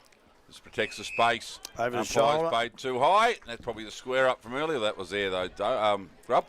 Yeah, and the thing is, I think I had this argument once before. You don't actually have to touch a player to get interference against you. No. And he did have his eyes everywhere but the ball. He didn't go near it. No. So Evans comes short out here looking for Jennings. He's nearly had too much carry on it in the end, but Jennings taking the mark. 60 out from his own goal. Plays on. Drives Belmont long. Ball coming back. No one home at all. The ball gets over the back here. So Fanning dropped what he should have taken. Good handball there. Pick up over the top. Out in front of Sam Lowe and Brad Mitchell. The ball goes out of bounds into that favoured pocket. The ball seems to enjoy being in. Yeah, well, that's Fanning's fault. He should have marked it. Oh, I'm not liking him no more. Fair enough. Not only did he drop the mark, but he made the ball go where we don't want it, because then the football goes back to scrappy football. Yep. So ball to be thrown in now. Sobey and Ben Evans to do battle. It's a good throw in there and into the breeze. Evans just uses his strength, throws it on the right boot and has just dragged it across the left-hand side. So Ben Evans has his first behind for the day. The second for Belmont. They move to 2 behinds. 1 goal, 1. Trailing East Geelong with 4-6. We've gone 8.5. Buckley's Entertainment, second quarter. McLaughlin doing the running, kicking in duties. I imagine he will take a bit of the ground here, run and carry. Kicks the ball a little bit lower, flatter, goes out towards the half-back line. Sobey couldn't take the mark. Ball comes to the ground. Michelle got himself out of trouble. Needs to get rid of it, but unfortunately umpire says that was incorrectly. done, and the ball will go back. Free kick going to East Geelong on the half back line. So they've got the ball deep on their half back line. McKinnon is the recipient. He's going to go towards centre wing. Kick will get to the Crombie. It's dangerous standing just inside the field of play out there, especially if you're going to go low and flat. He now gets the ball and he runs it a little bit further along the field to going towards centre wing. Mark not taken out there. Ball comes to ground, kicked off the ground now. Coming across King, nice pick up. Ball comes out, his tackle, picked up Allett. Goes into their forward line. Evans takes it. Wants to have a teammate run past him. Did that pretty nicely. The umpire said he was giving him enough time. And the free kick is going to go to East Geelong. So Dixon it is right at the 2 centre-half back position. He plays on and goes out to the far side of the ground. Kick's got a little bit of weight on it, and it's been taken out there. Benny Crombie's taken the mark. Monahan coming past. He now goes further down the field. Kick had to be good. Mulville. Probably it should have been interference front on, I would have thought. Yes. Free kick will go to Mulville. So centre wing, far side. He has the ball and is now looking to bring the ball towards their half-forward line. A little bit of run and carry again. So ball doesn't favour too many out there, but the boundary line will win out and it goes over. Will be thrown in pretty close to where the scoreboard here is at the St Albans ground. Just stopped and dropped, didn't it? I might have to go soon. I'm driving home against the wind. At half an hour to your trip, I might finish up in Colac. So ball thrown back in this time. Comes to the front of the contest. Melville tried to work his way through it. Tried to be kicked off the ground again. Players over the top. Umpire won't let it go on for too long and doesn't. Another ball up will take place. So this time Hoochman tried to get up over the top there. Ball comes down. Andrews went at it. Ball ends up in the hands there of Crombie. Kicks into their forward line. Not too sure was that protected the space very nice. It was probably looked like McKinnon did it, but the ball goes up through Eddie, goes over the top, and they run the ball. I think maybe Thompson out there, is it? Kick the ball long. Spoiled from behind by Dixon.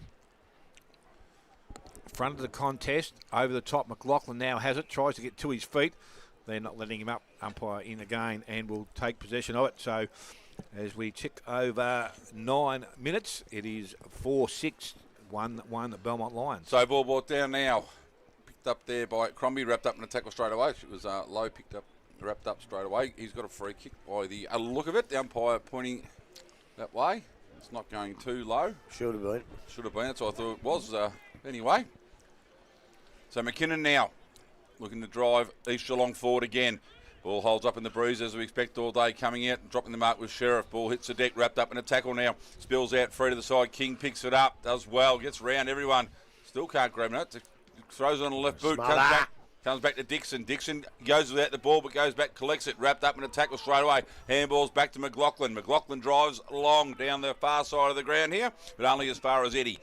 Eddie for Belmont now on the half back line. Chips the ball over the top. Nice looking kick to Mitchell. Mitchell now has time to steady and have a look. East Geelong doing well to hold it up, so he just drives it long towards the Evans direction. It's right over the back here. McPherson running into it, can't keep it in. And as has happened most of the day.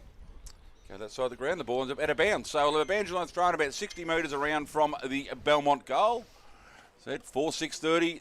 East Geelong leading Belmont 1-1-7. We've gone 10.5. Buckley's Entertainment second quarter here. Balance your diet there, Grub. Ball thrown in. Short throw in. It gets through to McPherson. He's wrapped up straight away. Not going anywhere. Umpire says, I'll have it. I actually like fruit, Dale, after 17 cakes. As I said, you got to have a balanced diet. Sobey wins that one down. Ball still going nowhere. So that's 3 ball ups in a row. Look for the elusive free kick coming out here. Ball in the air. Evans grabs it out, throws the ball in the boot. High up and under. Jack Evans in front. Can't quite take the mark. Good spoil by Lee. Ball hits the deck. Handball out. Now East Geelong through Dixon. Chance to drive the ball out of defence. They do so. McKinnon in front. Puts a hand up. Can't take the mark. It turns around and wraps up a good tackle. Belmont going nowhere. So between half forward and the 50-metre line here. Ball to be thrown up again. No, it's a free kick, Spider. Not was it? No. I thought it was a sick myself. Hootsman tries to belt the one forward. Doesn't. Only goes as far as... no prior. As far as Fanning, who has no opportunity to get rid of the ball. Tell you what, it's very difficult for umpires in these conditions when there's 400 tackles being made, but they're doing it well. There is. So, Ball tapped down. Sobey tries to kick it out. Then it bounces back in his hands. Handball goes over top, only as far as Eddie. He's wrapped up in a tackle. Ball spills free now. Mulville picks it up, not going anywhere. And we'll have another ball up. Looks like Benny Mulville's doing a bit of the ruck work at the moment. Sobey taps it down to Ben Mulville. So obviously not. That could be a free kick for he's paid holding the ball. Anyway, play on is the call here. Driving forward, Evans in front, takes a fantastic grab. Give him a pie. 2-on-1, that could be, well, the way the conditions are, mate, there's a fantastic grab. Give him a Routley's pie because the big men fly for the Routley's pie and he puts himself in the contendership for the Routley's mark of the day. So Ben Evans, probably the wrong side of the 50 to be kicking from, as in wrong half of the 50-metre area. That big, strong fella put his foot in it, he can kick this straight. Comes in, drives the ball long. Players not moving against the post. Yeah, So. and didn't come back much. No, Ben Evans has his second to behind for the day. Has the second also for Belmont. So they move to 1-2. Trailing Geelong who are 4-6, and we have ticked over 13 minutes. Bucks Entertainment, second quarter. If that comes back like the wind's been bringing it back, it goes straight through the middle. That's a fantastic goal, mate. So ball brought back in by Beardsall. That's gone a long way across. Attempted there by McKinnon. I think to it's keep out it the in, full. and it has been caught out of bounds in the full, mate. They tried to trick the umpire there, but the young boundary umpire out there is too clever. All over it. All over it. Just that high up and under, isn't it? Just over she goes. So Mitchell for Belmont with a resultant free kick. Plays on straight away. Plays leading into the right spot. He keeps running, drives the ball longer over the top. Getting at the back there as Allett puts a hand up. Gets right over the back. Evans versus Lee. Evans done well. The numbers arrive now for East Geelong. Picked up there by Lowe, who just drives it back where it came. Mitchell in the lead of the ball. Picks it up. Handballs is smothered really, real well by Mulville. Probably should have kicked that, Grub. Yeah, I think you probably should, but I suppose that your decision making's threatened with this win. You're worried about kicking it out in the full yourself. So the ball in now, McKinnon wins that one down. Finds Olsbrook turns it on the right boot, goes out long, finds the boundary line again, and we'll have a boundary line throw in. I'd start the car and drive off. Got the ball as well. The ball's in the back. Take away the $120 Sharon, mate. It's just rolling around the back of the tarp there. The ball to be thrown in again. So McKinnon and Jed Evans to do battle. McKinnon probably standing the right side. That's a very good throw by the boundary umpire. It went about 7 metres. Against the breeze. But it looked like he was throwing it the right direction for the wind to bring it back. It was going to, and the wind just pushed Stopped it it. out, back, down, forward. You can't blame the kid for that, I can promise you. Absolutely not. So again, that's a good throw in again. So McKinnon in the right spot, taps it down, goes to McIntyre. He's dispossessed. McNamara running on it, but he was beaten to the ball here. Oh, could have been a free kick. And the umpire said yes, it was for high. Bit unlucky, but it was there. I thought it was there. Yeah, he's like a bit unlucky the fact that he just went down into him. He's a bit stiff. Yeah, so Zimmer throws the ball on the boot now. Not a great kick. That could have been a good mark, but no, not held on to. The umpire says. Bursting through now. Quick handball over the top, finds King. King just waits for the traffic to run past him, feeds a handball over the top, missed his target. Now we've got the stacks on the mill on the half-forward line for East Geelong. And we'll have another ball up. 15 and a half gone. Buckley's Entertainment, second quarter. One more decent handball there, and they were out, East. They were out and gone. So ball thrown up. Evans went the big tap, missed it completely. Ball comes down to the ground, and we'll have another ball up. Same spot. East Geelong doing very well here, holding the play up. In the air, Evans wins that one down. Quick kick forward. McLaughlin doesn't quite take the mark. Coming through Mitchell, done really well, ran a straight line. Tapped up to Wiley. Wiley goes to Allett. Allett quickly onto the boot. Running forward towards the forward 50. King coming back the other way, did well. He's done really well there, Sam King. On top of it, the ball does spill free. Could end up the ball up here, which done really well there, King. Broke the run. Didn't give away a free kick for dragging it in. So ball in the air again now, Evans and Sobey. Ball goes over the back of both of them. Hits the deck. Running out now is Marnie. Marnie turns around, swings on the right foot, left foot looking for Wood. Gets over his head. Ben Evans in the right spot here. Could be a chance, but it's picked up by Wiley. And he's rushed through for a minor score. So Belmont moved to 1-3, trailing East Geelong, who are 4-6. We've gone 16 and a half. Buckley's Entertainment, second quarter. So Beers will do the kicking in duties. he's going to, again, as we said, probably go long, and that's what he does, out towards that half-back flank. Ball comes down to ground. Again, players, a number of them already anticipating where the ball's going to, so it's pretty hard to keep the game flowing from out there. They can't come out here, Spider, because they haven't got enough time to go for the second kick. So the ball now picked up. Mulville tries to force his way through. Umpire said he was tackled quickly and he wants the ball back himself. See, they go that far across from the kick out. If you come this side, you can't get players to come across. No. So again from the ruck contest, Hoff, I think, has picked the ball up cleanly, got the handball back inside to Sammy Lowe. Quick boot, doesn't go too far, picked up, ball was smothered. Zimmer now picks the ball up. He's out the back now. His kick goes back in towards the middle of the ground. Smith's come up the ground. I think that was nicely done out there by Flintoff. Got the handball back inside, put his team under a little bit of pressure. That was Andrew, went back to Smith. Again, just needs to pick the ball up, can do so now. Got the handball out, was tackled. Umpire said let the ball go, and he said it's gone over the boundary line, so we're going to have a throw in. Half forward line, far side. East Geelong right in attack. The handball did put him under pressure, but he fumbled it. Yep. Without a fumble, I think he's off and running. I reckon the pressure from Steele too. He didn't let him get away from him. He just cased him in there. So some good work out there. Yeah, but the fumble did help, I think. So again, far side, ball thrown back in. Kinnan got the ball down. Handball comes out the back to Lowe. Was tackled. Umpire said again, no prior there. Good strong tackle there by Evans. It was a very strong tackle. Wrapped him up nicely. Ball comes to ground. Picked up. I think that's Thompson that got through the contest there and puts boot to ball. Goes out towards centre wing. Mark not played, but the free kick will be. McLaughlin will take the free kick. So McLaughlin now back. Just chips the ball towards centre wing. Out towards Lowe once again. Mark not taken. Ball comes to ground. It'll be forced towards the boundary line. Has it gone over? Not yet, but it is now. Free kick, no free kicks, says the umpire. Yep. Okay. Eddie out there.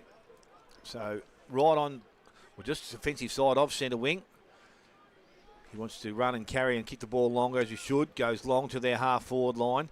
Mark not taken again, so at ground level, Crombie runs onto it. Needs to pick the ball up, can't do so. Wood did nicely. Hand inside to Marnie. Marnie on the left boot. Goes towards goal, and that is a good finish. That is a good finish, and Brock Marnie gets his first of the afternoon. The second now for the Lions. They're 2-3, trailing East Geelong on 4-6. 19 and a half gone. Buckley's Entertainment Centre, second quarter scoreboard. That was really good play from a good kid. He broke away. That was the first bit. But the hardest bit in all that, in this win, is to kick it straight. He didn't try to kick the hell out of it, but he didn't chip it either. He just fired it in straight. And I think it bounced before it went through, didn't it? Yep. And as I say, he just kicked to the general direction without doing that, not too hard, not too soft, and it went through. And that was really good thinking. So ball back in the middle now. Evans versus Sobey. Evans wins that one down. Wins it now convincingly. King comes off the wing. Picks it up. Holsbrook now. He quickly kicks it forward in front. Hoff. But the ball bounces away from him. Coming through the other way. Kicked up by Eddie. Marnie there again. But dropping back is Sammy Lowe. Obviously playing a man back. So Lowe now plays on. Drives it out wide. Looking for Crombie. The ball just goes straight over his head. And blows out of bounds. So.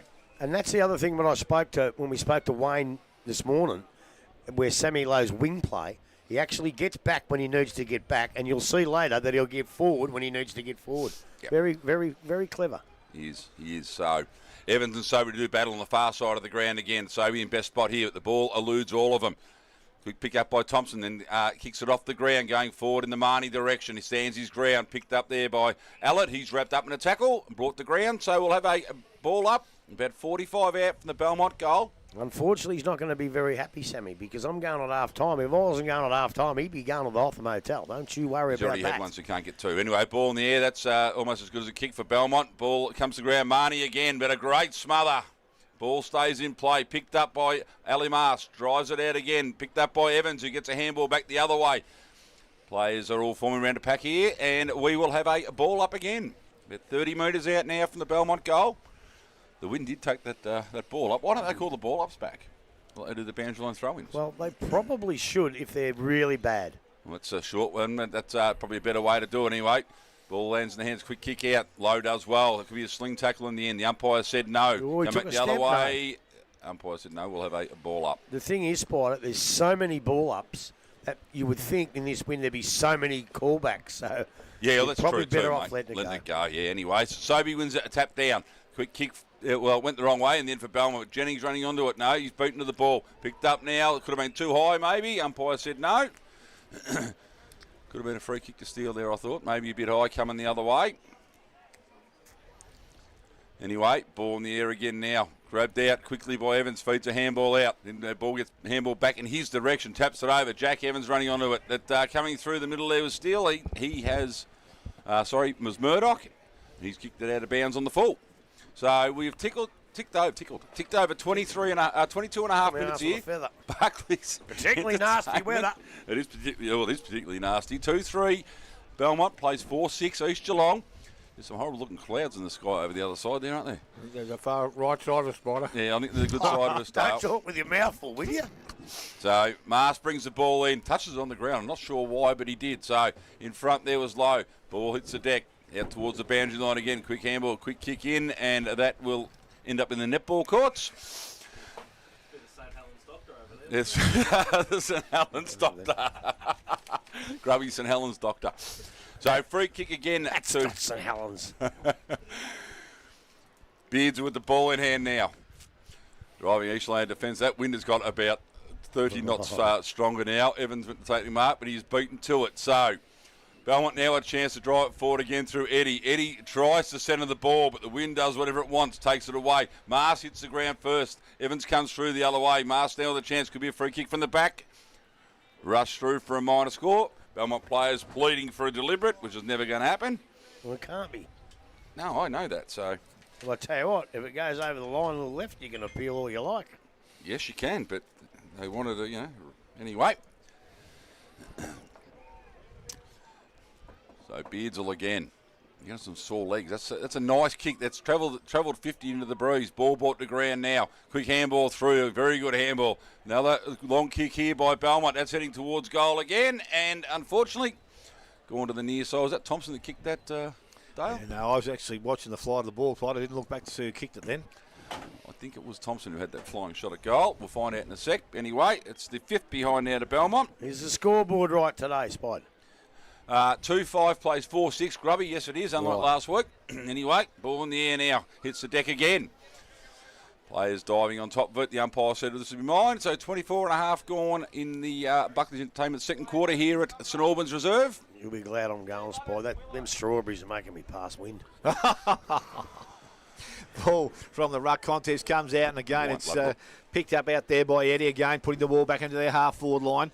It's Lowe, gets the ball, or actually laid the tackle in the end, and was held up there. McNamara may have been the bloke who's playing forward at the moment, which is an unusual sight for him.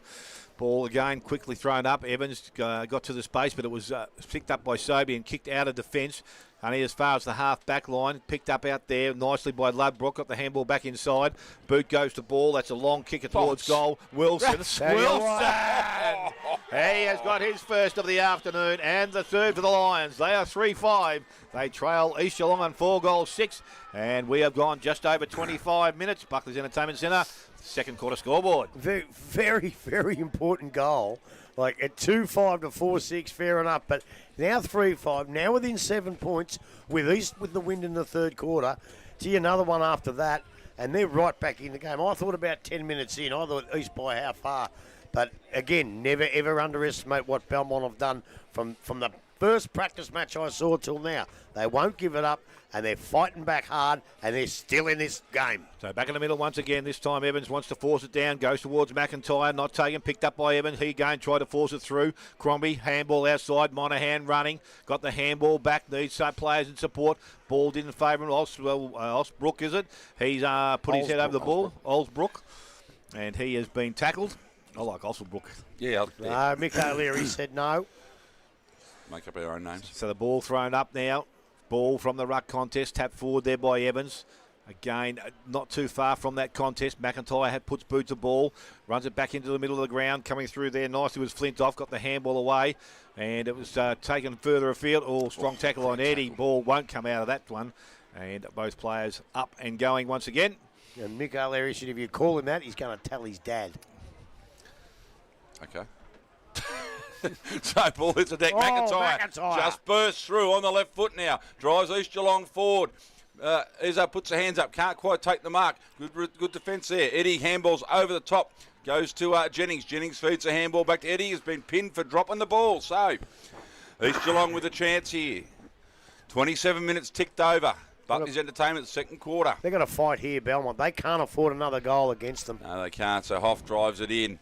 Ezard coming out. Can't quite take the mark. Ball hits the deck. Could have been a free kick to steal there. Not paid. Stacks on the mill again. And we'll have a ball up now. 40 metres out from the East Geelong goal. 27 and a half gone. 4:6:30. East Geelong lead the Belmont Lions. 3-5-23. So ball up in the air. Evans just stands there on his own and takes a kick, kicks it long towards the boundary line. Wiley in front, trying to keep it in. Done well there. No support though. Ends up running out of space. Have a boundary line throw in. Far side of the ground. Just ran from the scoreboard here at St Albans Reserve. Sobey and Evans do battle. Good throw in there. Sobey wins that one down convincingly. Punched forward by East Geelong, but only as far as that steal again with the ball. No, it's Marnie. Yep. Marnie gets up. Rock Marnie with the free kick. Chips it in the middle looking for McPherson. That's a great kick. Strong lead by McPherson. He swings straight around in the right boot, just driving it long in the Ben Evans direction. Drops a bit short. Mitchell runs onto it. Taps it to himself. Jack Evans comes in and lends support. He turns around, chips the ball over. Goes for his brother, Ben Crombie. What a fantastic effort. Then wrapped up in a tackle. And the umpire said no. I'll tell you what, it could have been a bit high. It could have been holding the ball. Yeah, and the umpire says, I'll ball it up, and I'm with him. He might have been a little bit blindsided there too, I reckon. I'm with him. He's possibly. Right. So Evans goes to the ruck where ball falls to Marnie again. He's wrapped up in a McIntyre tackle and going absolutely nowhere. But geez, Crombie was good then. Oh, put the hand up. That was Evans all the way, wasn't it? Yeah, put the hand up, and Evans would have had a chance to kick it from there from this side of the ground too. And had 78 kilos on him. So Jed, Evans and Sobey do battle. Ball comes to ground.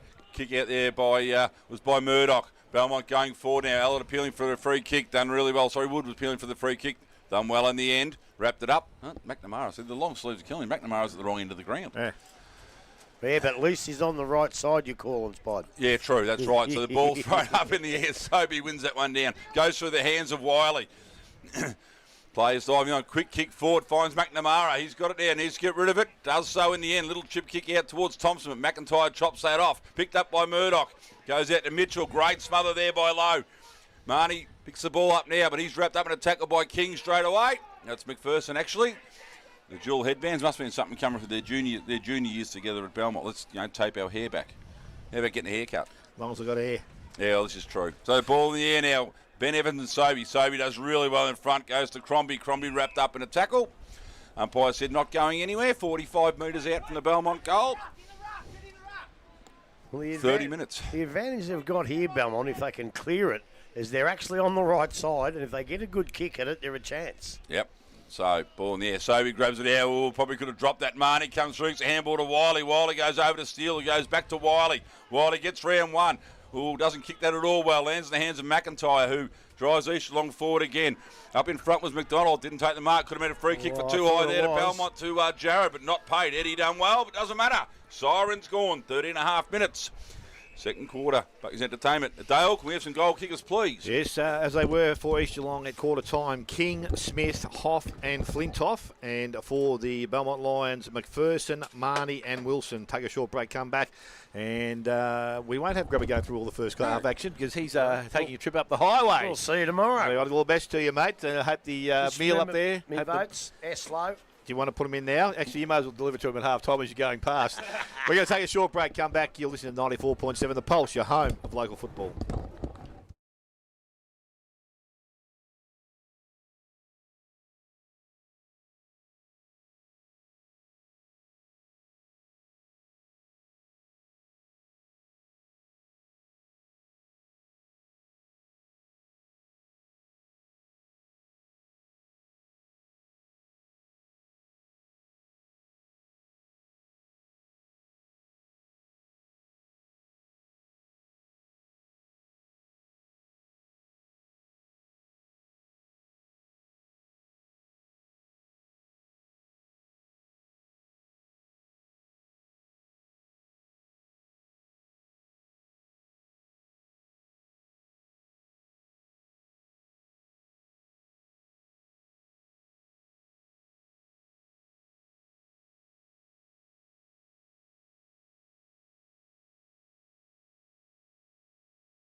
Back, viewers and listeners, to the third quarter here. Second semi-final, East Geelong versus the Belmont Lions. Second quarter means Grubby will be coming back, wouldn't he, Dale? Well, he's left us now, Spide. He's headed up the highway. He's got a prior engagement. I think he's got a big night out, and he looks like he's paying for the night too, I think, Spide. So that'll serve him all the more for going, I reckon. So, absolutely, mate. But look out, Lygon Street, because you'll hear him coming if you don't see him. So he'll be up there at some stage this evening. But look, the game here this afternoon, pretty much resembles the game we saw last Sunday, with both sides using the breeze, but not really able to take full effect, because obviously last week we thought it was worth, I would have thought, 4 to 5 goals, and a lot more comfortable playing conditions than it is today. And out there this afternoon, both sides are trying to do the right thing and bring the ball to this side of the ground, but it's taking an effort to get it to that situation. When they do, they're able to score, but scoring has been at a premium, as we said, Danny. 7 goals kicked in a half of football, and I don't think we've seen too many games during the course of the year that would have happened. So they're working hard. Go through the sides, you look for better players, and to be honest, there's not really many standouts on the ground as a whole, because the game being so scrambly, it's a reliance upon each and everybody just doing a little bit. Sammy Lowe has been good, I must admit. Grubby has given him the 3 votes already, and he's off to the Telegraph Hotel or wherever that is, Hotel or wherever. The Hotham. Hotham, sorry, I knew it was one of those hotels out that way. Look, as I said, you go through their list, he's been good. Benny Cromie gets involved. Jackie Beardsley's providing that bit of run. And, they go to the other side. I reckon Eddie's probably been as good a player for the opposition. Hootsma in the ruck has contested very well. So it's all up to be done here in the second half of football, and it's about to start with the ball thrown in the air very quickly. Hootsma up over the top, gets the ball into the half-forward line. Coming out, McPherson did nicely. Little boot will tip the ball forward. Coming through is Evans. He decides just to lay the boot into it and go another 15 or 20 down the field. Can't be taken marked out there by Woods. It's over the top. Marnie was trying to pick the ball up. Merges with the ball. Ball lost now to Lowe. Lowe tackles, and I think it went in the hands of Evans, and he's brought the ground umpire in quickly once again, and he has taken possession of the ball. 35 to 40 out from the Belmont Lions goal. Ball thrown up. Sobey the first one. Taps the ball down. Evans went after it the second time. He is tackled, and again, no prior with that ball coming out of that contest. And we'll have another throw up. Similar position to last. Truck sound like an old wobble board here, Dale. Yeah, it's definitely gets a wobble up. As I said, ball now taken from that run contest. Again, it still sits about 35 metres out. And with the number of players around, it's not going to come out of there very quickly unless someone can get a quick clearance from either by hand or foot. So the umpire restarts once again. Ball comes out. Osbrook takes the ball again. His handball back into congestion again. An umpire for about the 4th or 5th time now already in the first minute of this third quarter is throwing the ball up once again. Similar position, this time Evans. That clears the congestion. Ball comes out. McIntyre clean. Picks the ball up, and he is tackling again very quickly, brought to ground. They advance the ball a little bit closer towards goal, but only 15 out now from the Belmont Lions goal. If they can hold themselves, Evans from the ruck contest, quick kick towards goal. I think he's hit the post. And it's his third behind of the afternoon. So that's 3-6 now to the Belmont Lions, 4-6 to East Geelong. And as I said, just on 2 minutes gone. The ball's brought in quickly. The kick wasn't great. Mark not taken out there. Andrews went after it again, picked the ball up, got the handball outside. Mars puts boot to ball, goes back towards centre wings. Again, numbers around the contest, goes towards Steele. He takes it, eludes the tackle, needs to get the handball outside, lost possession of the ball, picked up McKinnon, gives it to Crombie. Crombie, he just about did handballed it out now into the hands of Mitchell. Umpire said there's a free kick, and it is going to. I didn't see that one spied myself, but that doesn't matter. Crombie's now got the ball, and he's going long. Ball is taken. Jennings just puts fist the ball, goes back towards the boundary line, and Nick Sheriff will be happy enough to see it over the boundary line. So probably no talk around it, although the bench wasn't too far away. They could have nearly told him themselves. Oh, he's on his own. So the umpire now to restart it, and she's going to throw the ball back in. So just waiting for boot to be returned to Jared Steele. He's lost it. Not the old days, mate. The screw-ins, mate. You'd be standing on his foot, wouldn't you, about now? Just as you're running past, just a little broadside. So the ball thrown back in again. Ruck contest, ball comes in short. Ball gets to ground. Going back after it was Andrew. He couldn't pick the ball up. Eddie came across. He did have possession of it. Went after it again. Sits on the top of it now. Umpire again, as they've done for most of the day, in very, very quickly, and will restart play himself. Well, they can't let it go, can they? No, It's that's not the best gonna way to come do out. it. That's the best way to do it. Call it quickly. Ball goes back towards the boundary line. Again, sets over the boundary line now. So we'll have another throw-in which will take place, this time just outside forward 50, East Geelong's attacking end. So someone needs to get the ball in behind the contest here and at least have it running back towards goal. This time, Hoosmar did nicely, but ends up in the hands of Crombie. Again, he's tackled straight away. And again, not too sure there's any prior opportunity there, although the crowd don't agree with me. That'll be the Belmont boys standing there, mate. So, again, umpire has done the right thing and throws it up very quickly. McKinnon gets the ball down, went to Murdoch. He couldn't pick it up. Getting through it, went back to him by hand. He gave the ball away towards Flintoff. He's tackled. And Lee have another ball up. So we've gone almost 4 minutes, Spider, so we'll get you a crack, mate. Thanks, mate. It is 4-6 East Geelong, 3-6 to the Belmont Lions. Hoots wins that down as far as McIntyre. McIntyre feeds a handball out to Lowe. Lowe wrapped up in the tackle. The umpire said straight away, I'll have that. Probably could let that one go a little bit longer because the ball did spill free, but anyway.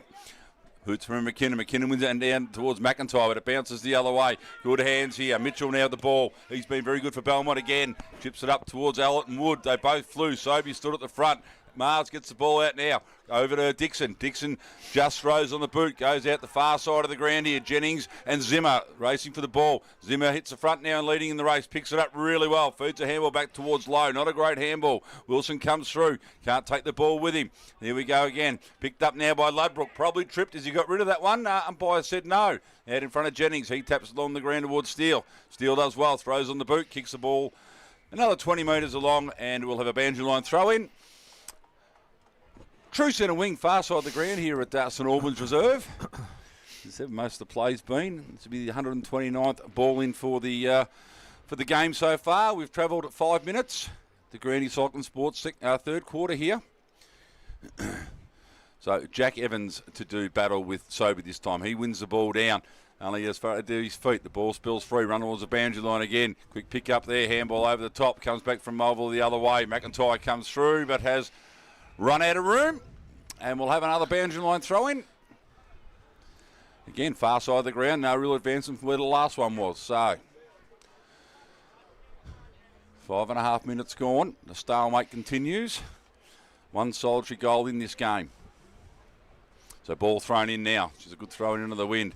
Evans wins that one down again. Heads back towards the boundary line. Will it win? No, it won't. Ball kept in play here. Going through 1-2, gets a handball away. Ball let go. Crombie goes the barrel down the ground. What's the umpire done here? He's paid a free kick. Back up the ground. Is it going to... Didn't see that. Saw a Spider. No, I didn't either. It looks like it's going to go to Ben Mulville out there, is it? Must have been away from the ball, so it might have been a hold maybe, or... So Ben Mulville with the ball will get the ball back eventually. It's still probably 6 kicks away coming into the wind. Crombie runs it up and then... Beardser will clean up and hand the ball back to Mulville. So he's true centre wing now. I don't know what that one was for, but anyway, he's about to drive East Geelong forward again. Nice long kick. Doesn't come off the boot overly well, but lands in the hands of Ezzard, who can't take the mark. Ball brought to ground, picked up there by Flintoff. Flintoff feeds a handball out. Mitchell does really well, goes to the ground, but Crombie intercepts that handball. Ball goes straight up in the air. Umpire will call play on here. Over the back here is Eddie. Eddie onto the left boot, just chips it up over the top to Jack Evans, who takes a mark 50 metres out from his own defensive goal here. He chips it out wide. Oh, done well there was Wilson, just kept it in play, the one hand. Kicked that wonderful goal in the second quarter to set the game alight. He's directing traffic across. I don't think there's much choice because that's where it's going to end up anyway. So, Wilson now. High up and under, blowing out towards the boundary line, and it's stayed in the field of play. I don't know why we wouldn't have someone camped on the boundary line there, Dale. Just put your wingman right out there. I reckon I would have started everybody on that side of the ground and just had them on the boundary line and worked from there, Spide. Anyway, ball to be thrown back in. So Jack Evans and Sobey doing the work. Sobey wins that one down to the left hand. Jack Evans wraps Crombie up in a tackle. Umpire says not going anywhere. We'll do it all again. So, 7.5 gone. The Grandy Cycling Sport third quarter here at St Albans Reserve. Ball in the air now. Sobey again wins that one down. Quick kick off the ground. Moves forward, but only as far as Dixon. Dixon now drives East Geelong forward again. At the back, Ezzard. What a fantastic grab by the big fella. Smith now leads. What a great kick off the boot. Went through the hands of McNamara, who dove on the ball then. You want to be careful doing that. Ball comes out free. 30 metres out from the East Geelong goal. We'll have a ball up. McNamara falling over is a smart thing to do. Just try and knock it around and see how we go. Anyway, umpire to throw the ball up. Hootsma and McKinnon. Neither ruckman get an tap coming through and kicking out of bounds on the full was Billy Andrew. But at least broke the play open a little bit here. So, free kick going to Wilson of Belmont. Mitchell will just grab it now and hand it back and push into the square. You got 2 or 3 blokes this way. You might as well use them. Oh, big dangerous, mate. It's a dangerous call today. Well, he decides not to, mate, and goes to that defensive side of the ground where the game has pretty much been played all afternoon. Picked up there by McLaughlin. He used a turn of speed, breaks free, kicks it only as far as Fisher. Fisher, there you go. Wilson for Belmont. I think after I did it last week, it's stuck in my head now. So Wilson again, the chance to relieve some pressure. He just drives it as far as he can the other side of the ground. McKinnon done well, brought it to ground. Crombie going through, couldn't quite control the ball. Spills free, falls out of the hands of McIntyre. He does well to go and get it, feeds a quick handball out. Ball hits the deck again.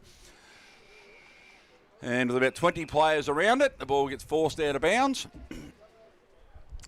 Waterboy, the one solitary person in the forward line for Belmont. That wind seems to be getting stronger and stronger, Dale. 9.5 gone. Ball comes in, thrown in by the umpire. Probably a short throw there. That's got to be a free kick or do it again, I think. What's going on? Are they going to redo it then? Because I thought the umpire was going to pay a free kick because neither ruckman touched it, was in the air and someone grabbed it, but that wasn't the case. So Hootsma and Sobey to do battle. Ball a bit short again, but Sobey done well in the end. Picks it up, turns around, quick kick forward. Picked up there by Sheriff, but he's wrapped up in a tackle straight away, and we'll have another ball up right on the 50-metre line. East Geelong into attack. 10 minutes ticked over. The Grandy Cycling Sport, third quarter. So it looks like McKinnon doing some ruck work here with Hootsma, and the ball, as we said, is on the half-forward line, right on the 50-metre arc. Ball thrown up. Hootsma had a swipe at it, but couldn't take possession of it. Ball comes out the back and hits to the hands of Sheriff. Kicks round the body, goes back towards centre wing. Picked up or intercepted there by East Geelong. They run the ball back inside now. Picked up Ali Mars. He goes long, high, and very, very high. Contest. Hootsma takes the mark. Ball comes to ground. And McIntyre, I think, rode it off the contest, but he was tackled very, very quickly. And we're going to have a ball up, which will take place. So the ball thrown up by the umpire. Hootsma up early, taps the ball down again, picked up Andrew. Again, as soon as he's grabbed it, he is tackled and he is brought to ground. So we'll have another throw, which will take place. It has been advanced some 10 metres down the ground further. But unfortunately, on a dead side for the East Geelong side. They tap the ball this time down. McIntyre is able to get boot to ball. Ball runs back towards the boundary line.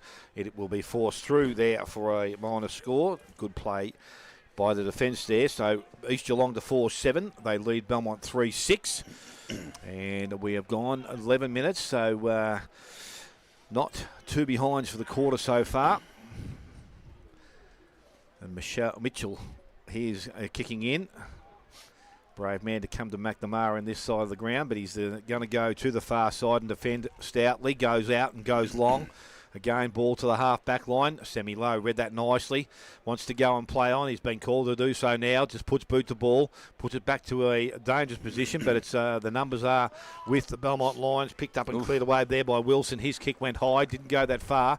Ball now at the centre-half forward position. Sobey out hands and knees, got the handball out. Didn't go that far, which was picked up by Murdoch. Got the handball outside to his teammate. Ends up in the hands now of Thompson. Further afield the ball comes. It's coming back again though. Dixon picks the ball up. Kicks the ball back into the half-forward line. Andrew went at it, couldn't take the mark. Handball's outside. Low, further. He now picks the ball up. Little banana. Puts it back to a dangerous position. Smith comes out. Didn't take the mark. And the ball now sits at the ground level. Picked up and kicked away there. And it's done by Wilson. Goes back outside 50 once more. Back to the half-back line. Picked up. I reckon that might be Fanning possibly. Not too sure. He is tackled, brought to ground. And it will go back to the umpire on the point of the square. Centre square, the other side. Sobey up. Ruck contest. Ball comes out the back. Goes back towards low again. He is tackled, brought to ground. And again, no prior opportunity for him to take clean disposal and get rid of it. Umpire will take possession. So we just wait for the umpire now. He's thrown it up once again. Evans doing the ruck work. Good clean pickup by the big fella. Cleared away. And Mitchell puts boot to ball. Back towards centre wing and Mars takes the mark. McLaughlin makes space across the ground for him, but he doesn't even look to go there at this stage. But at some stage, they're going to have to take to make a decision to come this way because they need to score. The ball goes out the back, and the mark has been taken out there this time by Jared. So he's got the ball. Handball out the back door, goes to his mate in Wilson. Left boot goes back towards centre wing. One-hand attempt out there. I think it might have been Vermeulen, but he couldn't finish the job. Ball ends up back in the hands now of Mars, who kicks into the half-forward line. Fortunate to the Brave because it's straight into the hands of Billy Andrew, and he plays on, doesn't waste any time. Long, quick, into their forward line, going out the back. Smith just read that unbelievably well, and he has taken the mark about 25 to 30 out directly in front. So a much-needed goal would be required here. As we said, it's gone 13 minutes. They do hold that one-goal margin, but obviously Breeze with the Lions coming home. So Zach Smith, I reckon he would have done it a few times here at this ground. An opportunity for him to go back and be the first multiple goal kicker of the day. From about 25 metres out, kicks at goal. Umpire does not move. He has his second and the fifth now for the East Geelong side. They're 5-7. They lead Belmont on 3-6. We have gone just over 14 minutes. The Grandy Cycling Sports third quarter scoreboard. Well, again, had all the attacking, mate, but I think you're right. Come off the halfback flank. There's a chance there to go to McLaughlin and let him run. I know kicking into that wind, you have to kick pretty hard to get into that wind to get it across, but you get it in his hands, mate, and he can run through the centre with no one near him. Everyone else is going to push into the wind to try and catch him. He's got a head start. So you're right. It's no point East Geelong playing that side of the ground when you've got the wind.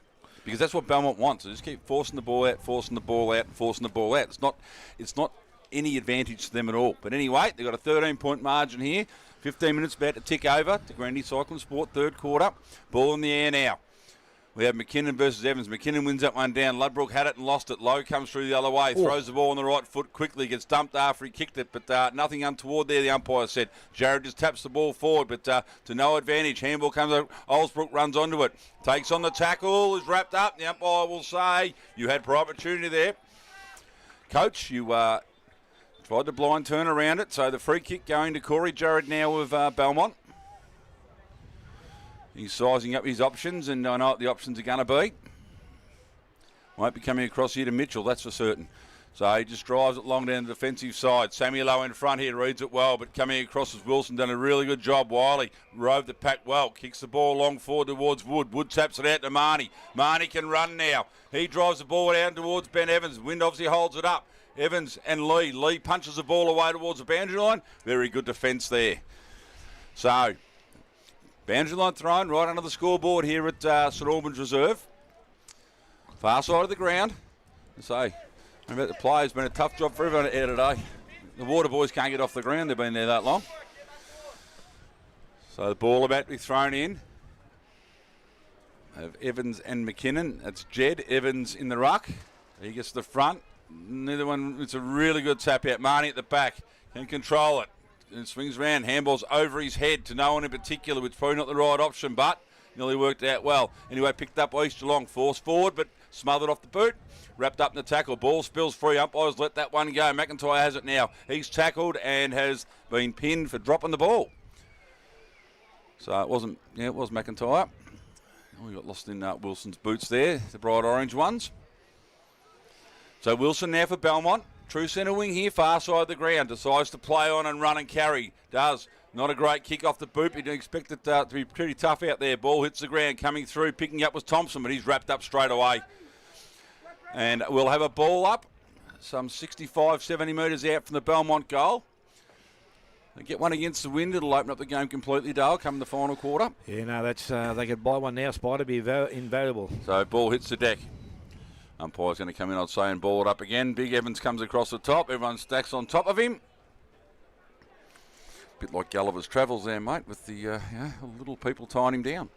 So 5-7 to 3-6, ball in the air. Evans does win that one. Knocks it almost inside his forward 50 towards his brother. Tim Lee grabs the ball, wrapped up by Ben Evans, and we'll have another ball up. 55 out from the Belmont goal. So Jed did manage to gain 15 or 20 metres for his team there. We look to do the same again. So McKinnon and Evans. McKinnon wins that one down towards the boundary line. Coming through, dispossessed. Umpire's going to say you had prior opportunity to try and take it on. So the free kick going against Ludbrook here. So, driving the ball forward was Osbrook down the line. Punch forward again here. Out of bounds. It's going to go. And we're going to have a boundary line throw in again. Centre wing. I don't think there's been a throw in this side of the ground, has there? One just up here before. Oh, there was two. Yeah, there just was before two. half time, I reckon. Yeah, it's about it. So, 18.5 gone here. The Grandy Cyclist Sport ball thrown in. In front was McKinnon, done really well. Knocked it forward. Coming through there was Beardsall. No, it wasn't. Kicks the ball along was Osbrook coming through. Zimmer. Oh, Zimmer, of course. 13. So, ball taken over the boundary line again.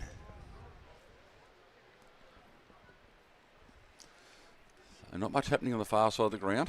18.5 gone. Evans and McKinnon to do battle. So, ball in the air. Evans tries to grow that one out there, but does miss it. Quick handball out, finds McIntyre. McIntyre goes over the back. Zimmer throws on the right boot. Kick was smothered, picked up there. Handball out. Belmont trying to work at the free. Thompson now trying to keep it in front of himself. Did well. Had a bit of support in the end. Tackle delayed. Umpire's going to say no for opportunity, so we'll have a ball up between wing and half forward for East Geelong. We've gone 19 minutes. The Grandy Cycling Sport, third quarter. So ball thrown up quickly by the umpire. Ball tapped out there. McKinnon got the ball out. Goes towards Hoff. He was tackled. Ball comes out. Kicked around the body there by Sheriff. Didn't travel too far. Sam Lowe has got it and then has put the ball down. Umpire had already blown his whistle. Will come in and take possession of it once again. So he's thrown the ball up quickly. Evans tries to tap the ball on. Allett tried to do the same thing. Gained a little bit of ground, but it's now picked up. I think that may have been Ludbrook that got the ball outside, and the ball now goes into their half-forward line. Ball held up really badly in the wind there, picked up, and it's going to be Zimmer that's going to run and carry. He's going to change direction here. He goes across the ground, long kick, and it was well read out there. Oh, Mark wasn't finished off into the hands of McNamara. Ball comes out the back into the hands now. Billy Andrew goes forward into the hands of Smith. Nah, can't complete the mark. Mulville. Ball comes out, goes towards the boundary line. Eddie picks the ball up. A little bit of time and space. Kick had to be good. Unfortunately, didn't hit the target, but he's been okay because his teammates been able to pick the ball up, and that was Jared. He was possibly taken a little bit high there in the tackle, I would have thought. Now at ground level, umpire has now said, let's have a ball up just outside forward 50.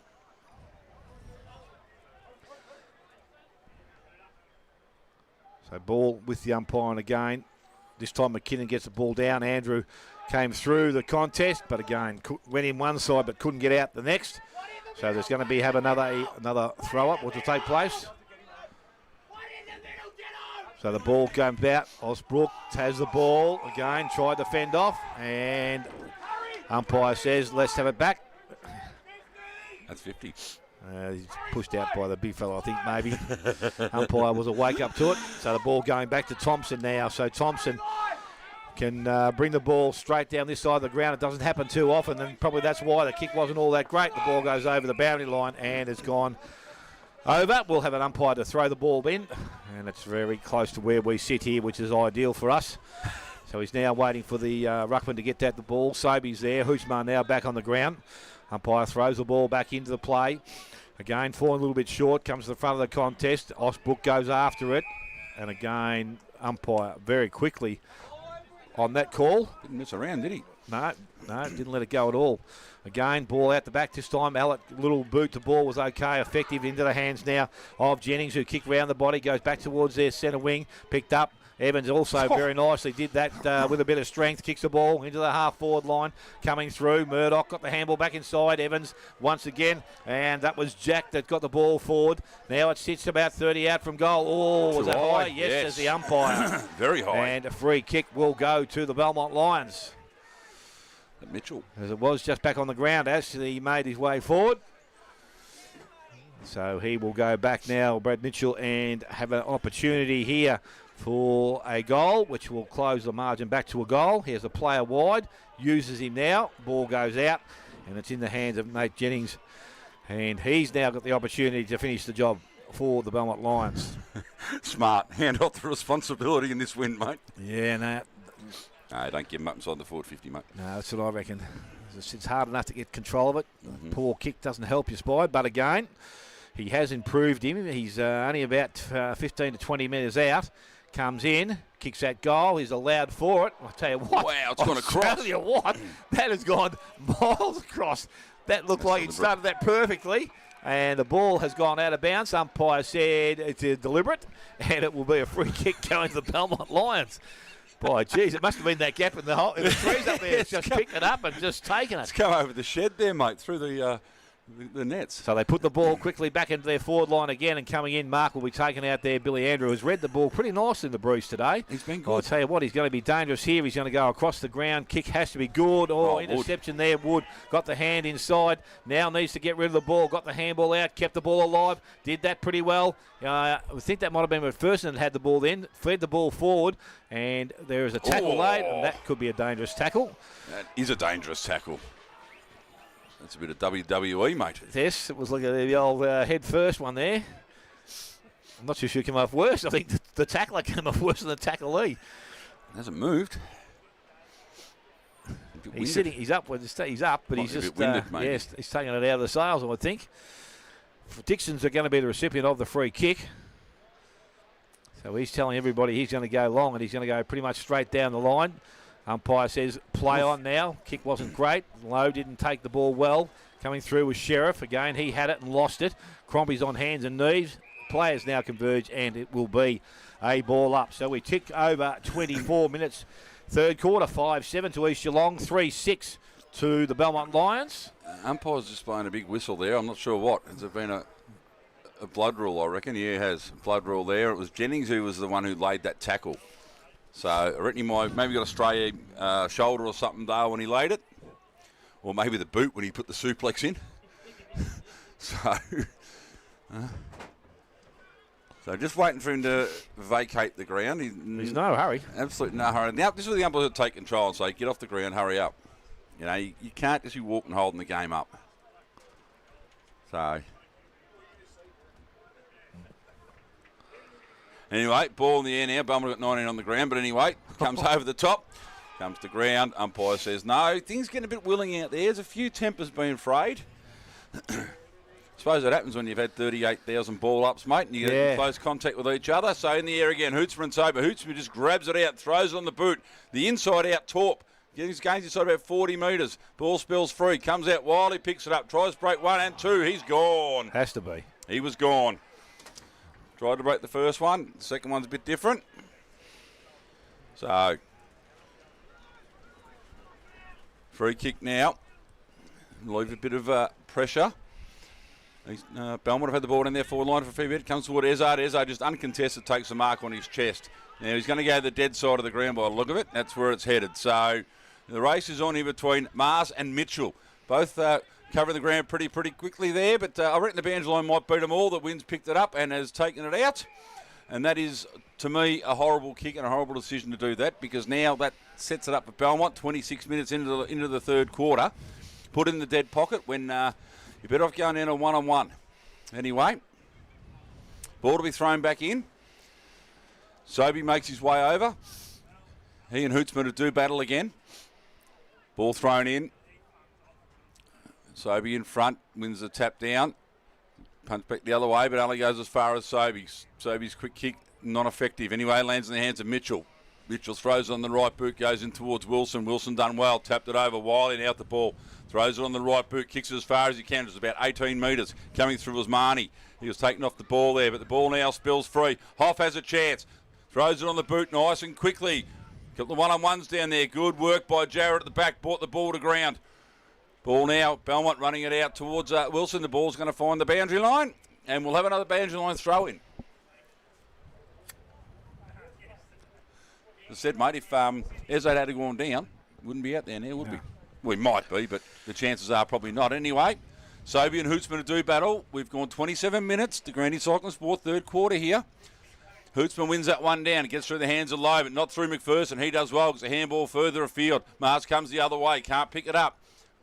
Now wrapped up in a tackle, the ball spills free, goes towards Wood. Wood's tackled immediately, and as the umpires have done all day, trying to keep the play moving in this windy conditions, they are balling it up really quickly. So up it goes.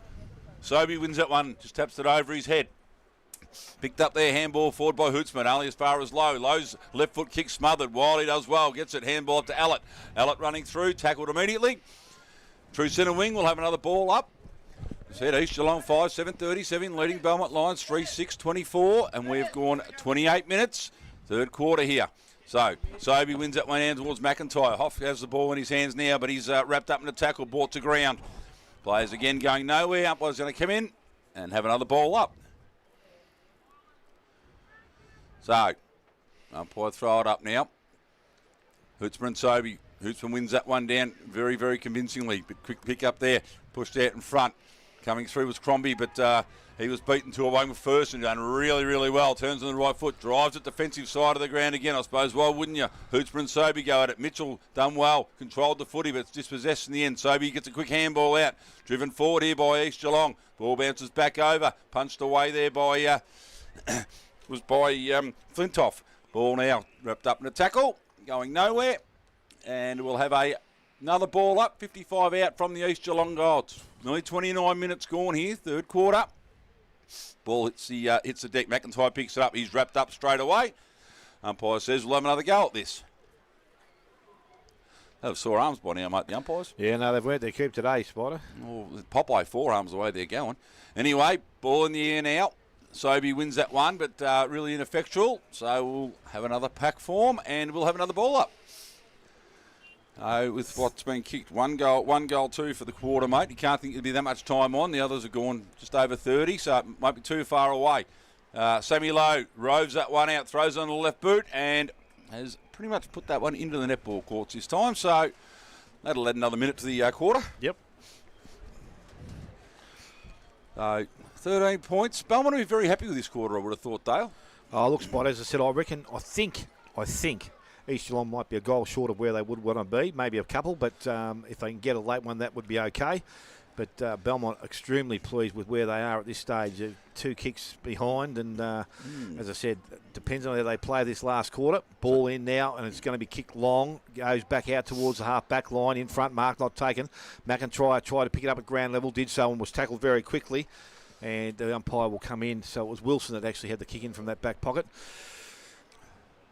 The ball again with the umpire and thrown up very, very quickly. Ball from that contest comes out. Goes back towards the boundary line. McIntyre again taken with the ball over, and we will have a throw in which will take place once again. Just waiting for the ball now back in the umpire's hands, as we said. Difficult conditions for the players out there this afternoon. The ball is thrown back in. Ruckman go at it. McIntyre tried to force it through the contest. Hoff brings it outside. Mulville, he couldn't get boot to ball, lost the ball. And then Hoff lays a tackle. Ballerine, Torquay 65, leading Drysdale 60. Oh, that's close. 9-11, 8-12. Okay, ball back in that contest. Again, Mitchell, I think it was, tapped the ball further afield as far as low. Mitchell went back and collected it again, got it back out towards the centre wing. Runs over the boundary line, and again, a true centre wing far side of the ground at 31 minutes. We would think not too much long to go on this quarter. No. So umpire with the ball once again. Sobey is doing the ruck work out there. Evans doing it for the Lions. Handball comes back inside. Put his team under pressure. McNamara was good enough to get back to Mitchell. Mitchell on the right boot. He kicks it back just a little bit further than centre wing. Ball gets down to ground level. Picked up out there. Wiley. His kick didn't travel too far, but it did gain ground. And again now, with players around the contest, umpire, as they have done all day, in quickly will take possession of it. 31, almost 32 gone. And it is 5-7 to East Geelong, 3-6 the Belmont Lions. I think they're falling asleep out there, mate, because this has been the longest quarter so far. It has been the least amount of scoring done. Anyway, another ball up, almost on the half-forward line there for Belmont. Evans and Sobey. Evans just pushes Sobey out of the way, but Sobey still wins a tap. Goes towards Crombie. Crombie does well, gets through one, gets through two. Handballs over to Lowe. Lowe driving East Geelong forward. Smith in front. Just taps the ball up in the air.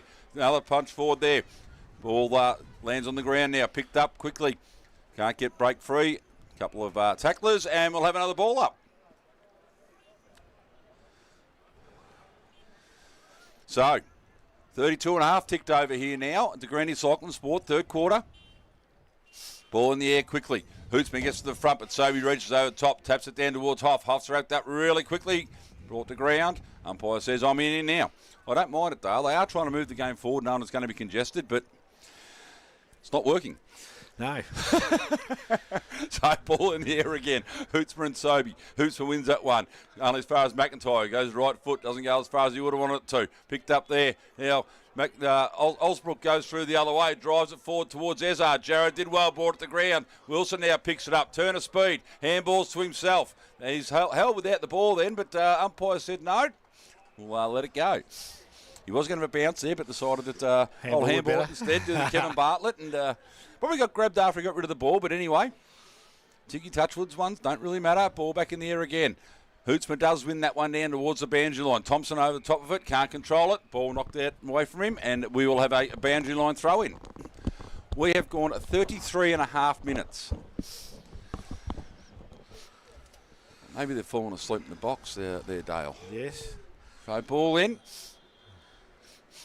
Now, Hootsman and Sobey both tap it the same way. Lands in the hands of McIntyre. He gets a quick kick away. Mitchell overruns it. And Marvel did the same. Anyway, wrapped up tackle. Going to have another ball up. So it was Flintoff, not Marvel. Just ticked over 34 minutes now. Ball in the air. Could be a mercy rule soon, I reckon. There we go. Siren sounds, Dale. 34 minutes of the Green Cycle Sport third quarter went for. Can we have some goal kickers, please, mate? Yes, to three-quarter time, Zach Smith with 2, King, Hoff and Flintoff all with 1. And for the Belmont Lions, McPherson 1, Marnie 1, Wilson 1. We're going to take a short break, come back, final quarter action. He's not too far away. You're listening to 94.7 The Pulse, your home of local football.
Observe to our viewers and listeners. Second semi-final day here. We have East Geelong 5-7-37 leading the Belmont Lions 3-6-36. All set for a ferocious and tough final quarter, Dale. Yeah, it will be, Spider. As I said, I don't like to keep going back to last week's game, but again, I think if you look at last Sunday's game and today, it's very similar. Both sides really struggling to have any effect with the breeze, yet the defence of the opposition side's been able to just limit the scoring of that side. So again, if you look at the quarter and just as a sole thing there, I would think the Belmont Lions would be very, very happy with what they've been able to achieve and now give themselves a great opportunity. We know that Bannockburn last week, 11 points down, kicked the first in the first minute, but then struggled to score after that. So defensively, again, it will be up to East Geelong to make sure their ball spends, I would think, probably about 99.9% time on that far side of the ground. And every time I come this side, I'll be pushing it back there. It doesn't matter whether it's a kick, handball, or even just a kick off the ground to see how things go. But look, Belmont Lions have definitely deserved themselves. They've worked very, very well to keep themselves in this game of football. If I sat back and looked at better players for the quarter in the game, I think, as I said, Sammy Lowe, Jack Beardsley have been good.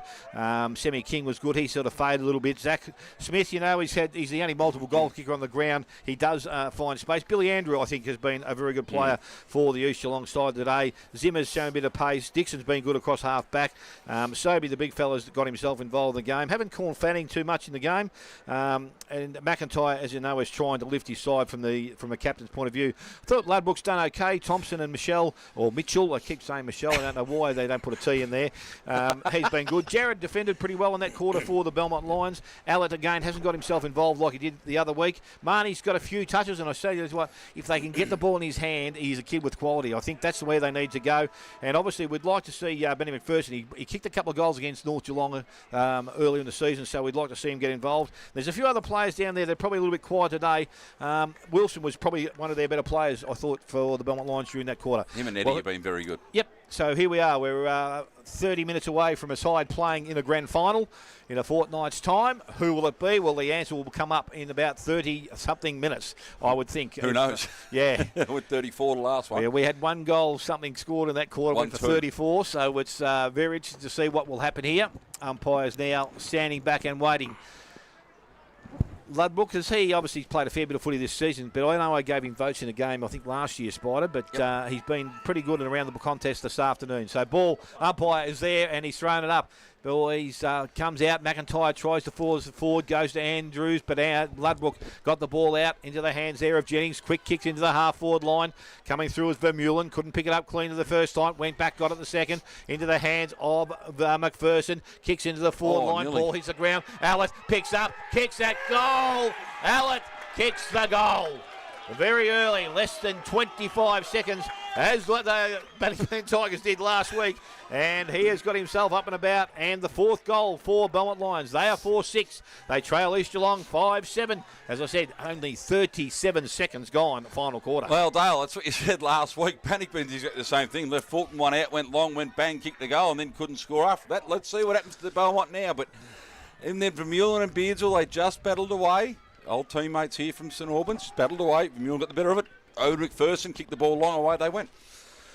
Keeping the ball alive, Spider. Don't let it get in congestion. Ball now back with the umpire once again. This time Evans taps the ball down, so it's going to be Evans to Evans. He picks the ball up. Wanted to go over the top. Andrew intercepted the ball. Good smother coming off the wing. Was Mitchell again. Mitchell kicks the ball long. And Allen in the right spot again. And he has taken a mark. He is about 25 metres out directly in front. Can go back and get his second with inside 2 minutes. What a start for the Lions. Wow. Just Ali Mars, just not quite tall enough to get a hand on that one. No, just reckon it would have flicked the fingernails as it went across the top. Obviously didn't have enough to interfere there, but some good work, clearance work from the middle of the ground. As I said, just keeping the ball going their way. And Dave Allett, one goal this afternoon, chipped at the ball. That's I two. think he has got now 2. And they move to within a point. They are 5-6. East Geelong are 5-7. Almost 2 minutes gone. Connectel, final quarter scoreboard. Well, quick play, attacking side of the ground. It's as simple as that, isn't it? Yep. East Geelong haven't had a chance to get the ball, so Belmont are just doing everything they have to do, just move it forward, keep it this side of the ground. Now it makes defence, I know East Geelong probably go defensive, it makes it a little bit harder now that there's only one got to be point some in element of attack in it still, Spider. They've got to score. They have to score. So, game on here at St Albans Reserve. Dave Ellett, 4 last week, 2 today. Ball in the air now. Evans and Sobey just wrestle. Ball comes down. Andrew runs onto it, does well, picks up, ducked the head there into the tackle. Umpire's going to say no prior. Good decision. So, Ruckman to go at it again. Ball in the air. Evans just used the fist only as far as Sam King. King throws it on the boot. Ezard in front there. Done really well. Handball's out to McIntyre. McIntyre now looks up in the Smith direction. Nice looking kick. Smith turns his back to the play. Done well. Traps it, keeps it in front. Pressure from behind. Done really well there from Belmont. Ball comes out. King and Wilson. Wilson used the body well. Pushed King out of it. Hits the ball. Throws on the left foot. Doesn't go very far. Too high. Could have been there. I think the umpire's seen it that way. So Murdoch for Belmont now. Again, still on the attacking side of the ground. We'll have to come long down here towards Wood. That's got to be his target, Wood and Ben Evans. So that's the direction he heads. Ball comes in back in a little bit over the back. There's McLaughlin with a chance. Wrapped up, gets the ball out to Beardsall. Beardsall throws it on the right boot. In front there. Kept the ball in front was, who was that? Was that Eddie? Yep. Eddie did well to not let it through. Ludbrook there to help. Wrapped up in a McIntyre tackle. And we'll have a ball up. Right in front of the social rooms here. Ball hits the air. Evans to the left hand wins that one down. Coming through is King. Went the quick kick, but it was smothered at the boot immediately. Evans could have given away a free kick there, but hasn't. We'll take him might have been a bit rough, but Billy Andrew gets up on his side. I thought he might have on his stomach, but anyway, ball in there again. Sobey. Evans wins that one down again. Gets it himself. Tries the handball. Goes as far as King. King wrapped up in the Ludbrook tackle. Going nowhere. So the stalemate has started, but at least on this side of the ground, Dale. Yeah, no, that's what I said. They need to keep it out of your spot. Doesn't matter for them. It's all or nothing, to be honest. Absolutely so. Ball comes through again. King with the ball again. Breaks one tackle. Break the second. The umpire said no prior opportunity. I don't know why people keep calling for ball. You've actually got a prior opportunity. You get away with that in the AFL, I'd reckon, getting wrapped up straight away. Well, you're better off not trying to get rid of it. That's pretty much it. Well, Evans went the big punch there. Nearly took out Murdoch, his own teammate. Barges through. Handball's out. Any call of ball from the Belmont boys? No, there wasn't. But it was holding the ball. So Olsbrook now with the resultant free kick. There's a bit of David and Goliath, isn't there? Absolutely. So Olsbrook plays on, keeps it out this attacking side of the ground. Coming through, that's a fantastic grab. It's taken there by Jennings of Belmont. So what he's got, he had Sheriff short, but didn't use that option. He's got Mitchell running through the middle, and that's a great kick. Then Mitchell now swing around, come back through to the centre circle. Driving Belmont long, not a great kick off the boot. Ben Evans coming out at it. Alimar sat at the back. Good tackle there by McPherson. Put the pressure on. Could be dropping the ball there. Reveal them with a great tackle. Not a lot of prior there for McLaughlin, but he did take a couple of steps and have a look. Vermeulen now for Belmont. Drives it forward in the Ellett direction. Why wouldn't you, I suppose? But it coming through is Dixon. Dixon drives out wide in the Murdoch direction. And, it's landed short, and the mark has been taken by Wilson. Wouldn't even look at the ball, Dale. No. Just fell in his hands. Wow. So Josh Wilson already has one on the afternoon, which I said in the second quarter was an absolute team-lifting goal towards the end of the quarter. So he just kept him in touch. Have a chance in his second here, kicking from about 45 on a probably 50-degree angle. I'd say I aim at the right goalpost, Dale, but hasn't moved and they've aimed at him so far from this side. In he comes. He's just popped that one up in the air, has pushed right across the face of goal, and we out of bounds on the full. So East Geelong now have a chance to relieve. We've gone 6 minutes. Connectel, final quarter. Yes, you would have thought he would have at least scored there, Spide, but as I said, Breeze is playing havoc. Ali Mars kicking in from right beside the behind post. He's on the defensive side of the ground, so there's not a chance anywhere that he will go bar down that side. That's where the ball goes. Mark is not taken out there, comes to ground. Ball is picked up, and again, a player carried over the boundary line. May have been Melville, possibly, that was taken over the boundary line in that tackle, but the umpire's called for it back now. He's going to do a ball up. Ball's thrown up, comes to ground, get towards the boundary line. Hoff, little kick round the body, will be okay. Back towards McKinnon. Ball is now going back over the boundary line this time, and this time we will have a throw-in. So still attacking end of the Belmont Lions. So some work to be done here against the big fellow Evans. Ball thrown back in. I think that might come back to the umpire. That almost went sideways. The poor Pity boundary the umpires. poor kids can't kick the ball. They might be better kicking it in, I reckon. That's better. The umpire's asked her to come in just a little bit further. Yeah, good umpiring. Yep. That's better. Good job, young lady. Ball comes to ground, though. Ball coming through Michelle Mitchell. Ball comes out. And it's picked up. Mulville can't get a clean boot on it. I'm going to put a T on my book here so I know. Put a T in your book there, mate. No.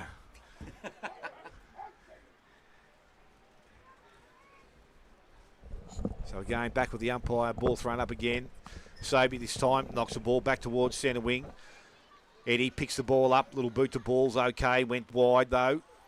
Heads towards the boundary line. Osbrook's there. He can't take clean possession. Evans is also there. Got a little handball out.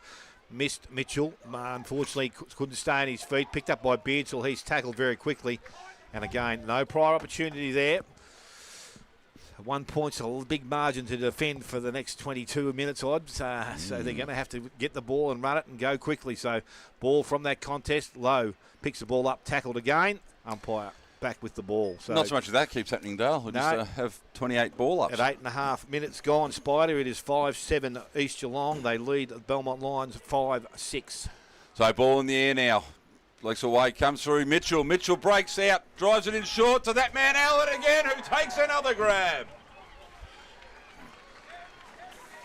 Brad Mitchell just breaking the lines, taking the option. Look at the dust coming up from the goal square. I was thinking he's 2 kicks from the goal here. That wind coming across. It'll take a very good one from here, mate. He's going to kick round the corner, which I don't think is a smart thing to do today. But then again, I haven't played for a long time. Plays on now, throws it on the boot, goes straight up in the air. Nearly went the wrong way. It did. Nearly went the way. The mark was spilt there. Probably should have taken on Mulville, but he feeds the handball across. It comes out to McLaughlin. McLaughlin now has time and space. Attacking side of the ground.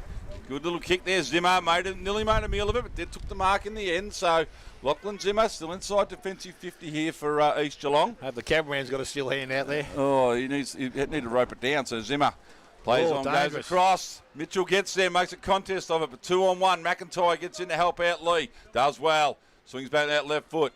It chips the ball down the line to Sammy Lowe. Doesn't get there, but Lowe picks it up, wrapped up in a tackle. Brought the ground. I said that wind was gusting around, going around the body. It was always going to be a tough kick, and it worked out that way, mate. Anyway, 55 out from the Belmont goal. Another ball up. Ball goes in the air, brought the ground. Quick handball forward by Belmont. It falls right over the back here. Eddie running onto it, but the boundary line's going to beat him to it. And we'll have another throw in. Coming about 20 metres, young lass. Just ball it up yourself like a central umpire. So, Sobey and Hootsman to do battle. Sobey's pretty much manned roughly most of the day. Ball in now. Hootsman stands his ground. Beats everybody. Comes out the back there. King picks it up, and he's immediately wrapped up in a tackle and dumped. So we'll have another ball up. 70 metres out from the Belmont goal. Trailing East Geelong by a point here. Punch forward by Hootsma. Quick kick forward here. Into the dangerous spot here. Players coming at it. Boundary line looks like might win the race, and it does. So, about 15 metres round from the Belmont behind post here. It's like Ben Evans is going to do battle with Sobey. Ball thrown in. Ben Evans gets to the front, grabs it out of the pack, barges through. The umpire says no, it was a short throw. We're going to do it again. He was through there, Dale. He was charging. We're going to stop him, mate. Like Pompey there, buddy. Oh, sorry, Pamplona. Pompey was, ruins. Bit of Pamplona there, running of the Bulls. So ball thrown in again. Evans and Sobey do battle. Ball falls to the back of the pack, running onto his Marnie. Marnie left foot. Swings it round into the hot spot. In front there was Dixon, done really well. Punched it away. So, about the same spot, we'll have a boundary line throw in. Ball coming in now. Ben Evans again, that'll be another short throw, I would have thought. Don't know what they're supposed to do here, but I think No. they're going to have to adapt somehow. But Yeah. Well, I think is that the central grab hold of the ball now. No, same boundary umpire's just come in about another 10 metres. Oh, fair enough then. That's So it's better. Comes in. So ball lands down the ground. Just knocked forward here for Belmont. Running onto it. Picked up quickly off the ground and has... Dave Ellett. Dave Ellett has now got 3 for the quarter and has put Belmont in front. 6-6-42, leading East Geelong with 5-7-37, 12 and a half. Connect our final quarter. Wow, took off like Barry O'Toole as well. Yeah, he did. He was heading back. His fists were in the air, and look, he's been in the right spot at the right time in the last quarter, Spider. As I said, that's what it is. It's a game of chance, and he's been able to take 3 of them in very quick succession. So for the first time, I think, in the game, they are in front. And as I said, we've gone just over 13 minutes. So you would think from this point on here now, they can just continue to run if they want to. They don't want to shut up shop just yet. Ball thrown up by the umpire now, and again from the middle of the ground. Evans did nicely, tapped it out towards King. He was tackled, didn't take possession of the ball. Ludbrick went back and collected it, got the handball away. Outside, Mitchell will run onto it. He's got a little bit of space now, takes him on a little bit of pace, looks up, goes into their forward line. Kick was okay. Vermeulen has now taken a mark, and he would be an opportunity, I would think, from there. You don't reckon, Spike? About 15 metres too far out. All right, so Brent Vermeulen, he has got an opportunity. Will go back and he needs to kick the ball probably 40 metres. And again, the breeze is definitely going to work against him here. About 60, I reckon, with the wind's coming across, mate. If he can lay good contact, keep it low, who knows what will happen here. So Brent Vermeulen comes in, kicks that goal. He's given it plenty of air and never gave that a chance at all, I wouldn't have thought. Although Evans. Came in but went out just as quick, and it's going to be forced through for another minor score. So they move now to 6-7. They lead East Geelong by that solitary goal. They are 5-7, and we have gone on 14 minutes. Connect Tell final quarter scoreboard. I told you it was 15 metres too far. Anyway, Mars brings the ball back in. Drives it along the defensive side. At some stage, you've got to change their game plan and come across the other way. Lowe gets a handball forward. Anyway, there we go. Wrapped up. Stacks on the mill. And I'm getting comments. Can I read out the score at the... You keep looking for that spot. I'll do the call. Ball comes down from the ruck contest. Again, numbers around it. It was Belmont had first numbers at it. There's a holding decision. Free kick is going to go, and it might be Mitchell once again. So he's got the ball. Prelim final, Torquay 75, leading Drysdale 16. There you go, whoever wanted that score. 16 or 61? 60, sorry. Sorry, that's what I'm saying, that's better. 11 minutes into the last quarter there. So the ball thrown goes back towards the centre-half forward position. Coming through, Marcus not taken at ground level. Dave Ellett's got it once again. They won't let him outside just in case. Because he is hot to trot in this last quarter. So as we said, centre-half forward position. Ruckman come at it. Hootsmar's worked his way down to the contest. Also Sobey there. Ball comes down. Ground level now. Ball is sitting there. Picked up. Kick was smothered. That was a bit of an eagle there. It went straight into the face of Dixon. Good work out there. Good strong tackle. Ball goes back out to Sheriff. Sheriff got the handball back outside into the hands of Eddie. Around the body. Smart looking kick. Oh, it's a not free too kick. sure. Yes, it was. And it was called and given. Free kick is going to go to the Belmont Lions once again. Mitchell. Got him right this time. I got the T in the book now. That's what he's going to get for the rest of the year. Mr. T. Yep. So the ball now is with Mitchell, and he decides to drive it longer. Again, it gets a little bit of distance. Good spoil from behind. Ball goes back towards the boundary line. McIntyre knew where to be. Picked the ball up. Kicked round the ball boundary line. Osbrook couldn't take the mark. Went back after it once again. And now he's tackled, brought to ground. Geez, you would think someone was jumping up on the roof the way we're moving here. Tyler's just falling out of his chair. Wow. It's not getting any easier out there, so this time the ball from that contest goes back, picked up. Mulville kicks around the boundary line. Will it stay in the field of play? No, it won't, but he has gained some valuable ground and pushed the ball to somewhere close towards centre wing, far side of the ground. It's hard in here, mate. How bad it is out there. Yeah, no, some days you just don't want to play football. Rather the rain than this sort of stuff. That was 20 years ago for me, mate. That was that one day. So ball thrown back in. Comes back to the boundary line. Low, lost it. Ball comes out, and it's going to be cleared away again. Mitchell picked the ball up, chips into the centre-half forward position. Vermeulen was in front. Monaghan did well to bring ball to ground. Ball continues to run back towards goal. They keep the ball alive. Mars is there, picks the ball up. Well done. Got boot to ball, back in the hands of Mitchell again, goes back towards the goals. In front, Mark is not taken. Wood thought he had it, but it came out, picked up by Evans. He's tackled, brought to ground. Umpire will come in, and again, a ball up to take place. 25 out from goal. So we have now gone 17 minutes, final quarter. It is 5-7 to the East Geelong side, 6-7 Belmont Lions. Ball up here, 20 metres out from the Belmont goal. Up she goes, Wynn takes it. Lands in the hands of, was that Marnie off the ground? And has missed. So Brock Marnie, he has 1-1 for the afternoon. 6-8 now to Belmont, 5-7 to East Geelong. So a 7-point ball game. Ticked over 17.5 minutes. Connect our final quarter. So Beards are with the kicking in job.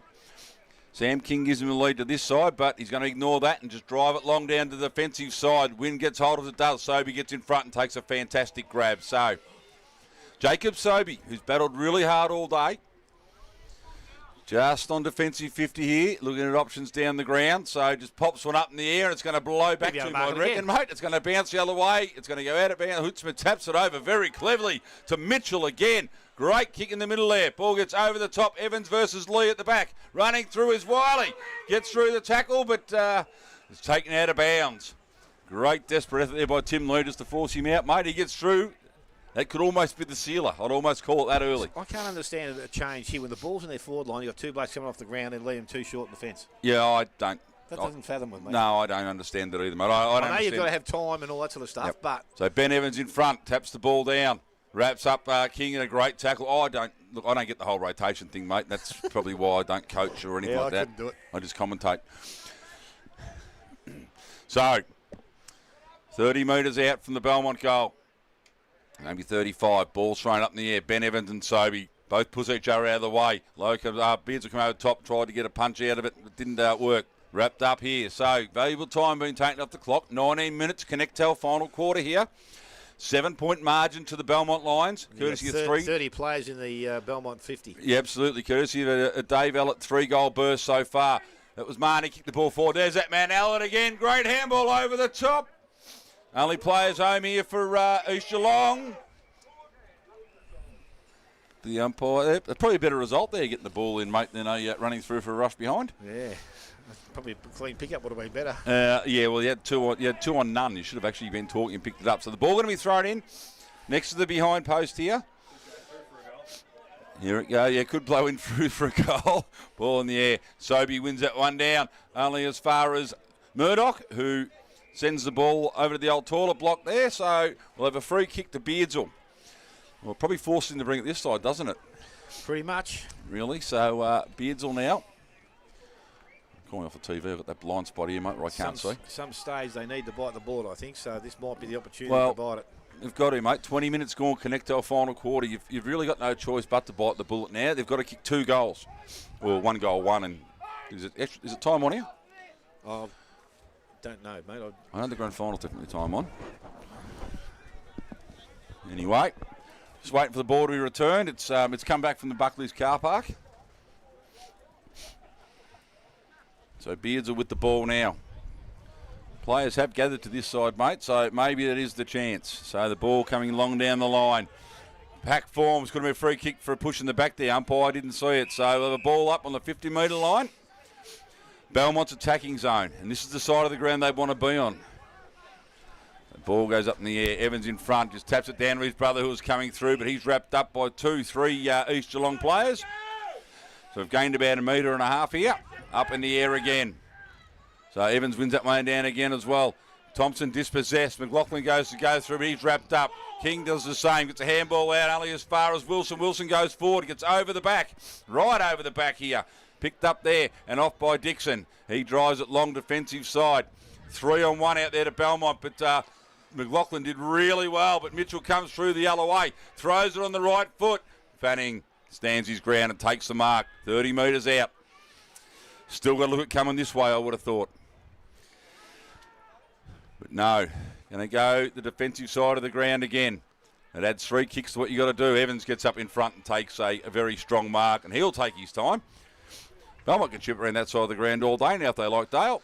Yes, I don't think there's too much rush in doing anything at the moment, Spide. Well, he's been called to play on now, so he just sends it high and long and heading towards the defensive side. Hootsma gets up and brings the ball to ground. Players again stacking around it. Fed out there by Crombie, but it won't be going anywhere, so we'll have another ball up, I would have thought. Yep, extra time, Grubby has said if it's a draw. Thank you for that, Grubby. Texting and driving on a day like today, fantastic. He's just leaving breakwater.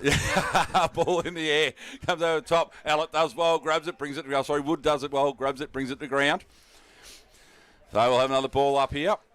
Not one player forward of centre, backward to centre 40. So anyway, away we go. Ball comes over the top. Crombie has it now. Comes out, spills free. Players trying to break free. Umpires going to come in and say, I'll do it again. So 22 and a half gone, Connectel final quarter. Belmont Lions by 7 points, looking to advance to their second ever grand final in the history of the club. So ball in the air. Hootsma and Sobey, neither get an effective tap. Ball comes around. Beardsall tries to pick it up. Players coming the other way as Crombie took it off him. Wrapped up again, Dale. 23 minutes now, mate. They can do that for the next 10 if they And like, Spike. that is what they will do.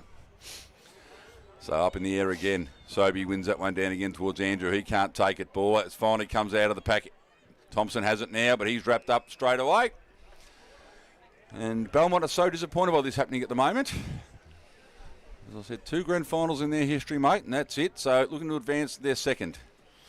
Well, 1 grand final in their history, sorry. Ball comes out. Looking to take it through was Dixon, but it comes back the other way. Quick kick forward, bowls for everyone. That man again throws it on the boot. What can he do this time? No, too much wind. Kicks a behind this time. No, So out on the full, Spike. out on the full, Yeah, so no. not even behind. But anyway, danger signs there, mate, when he gets the ball in it. Yes, he knows what he's doing around that forward half. You know, that's a Ben Crombie against Thompson. That 10-minute burst of just absolute, just knowing what he was doing. That third goal was just unbelievable. So they bring the ball back in now, go out wide, outside 50. Mark is going to be taken. So Hootsma has taken the mark. So the ball is going to go back into their forward line very quickly.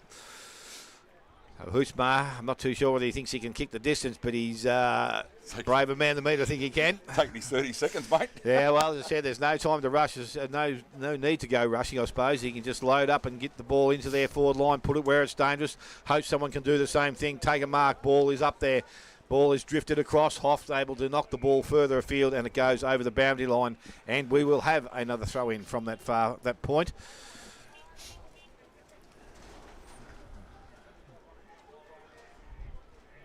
Andy Wiley trying to run into the wind. He's going to get blown backwards. When he gets in his jumper and probably pick him up, I reckon. Ball thrown back in now. Ball comes from the ruck contest, goes back towards the boundary line.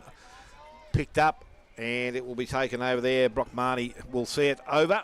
Another throw in. So the ball a little bit further advanced for the East Geelong side, but they need to get it to the other end of the ground and quickly. 25 gone, and time is ticking away. Evans tracks the ball down. Good ruck work. Goes further afield over the top. I think that may have been Beardsall. Dives on it, but he is tackled. And again, no prior to be able to get rid of that ball. We'll go back to the umpire. So it's thrown up again. Again, Ruckman don't get anywhere near the ball in that contest. It's just been forced forward, goes towards King, coming through the contest. Evans intercepted it, got the handball outside, and umpire said, let's have it back again. So we'll have another ball up. That's all they've got to do. Yes. So it's thrown up again. Evans from the ruck contest. The big fella, he is just offline and through for a mine score. It is now 6-9 to the Belmont Lions, 5-7 to East Geelong, and we have gone 26 minutes. Final quarter, Connectel, final quarter scoreboard. Not too sure what happened there, Spider, but it's a 50-metre penalty. Mate, McLaughlin just needs to keep running. There's no one on his mark, so he's going to play the ball outside, goes towards King. Barker's intercepting there, Van Meulen. He's going to put the ball back into their forward line. Evans on his chest, can go back, and this will ice the game.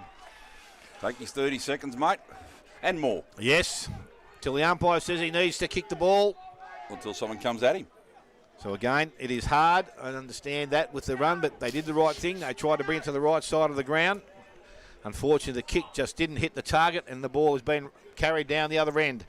And Ben Evans has 3 behinds for the day. What a tay to kick his first. He puts it up. It's not going to be his first. It's going to go across the face of goal. Spoil from behind over the boundary line. A throw-in which will take place Again, right beside the behind post. Saying that, Dale, I reckon they left it too late.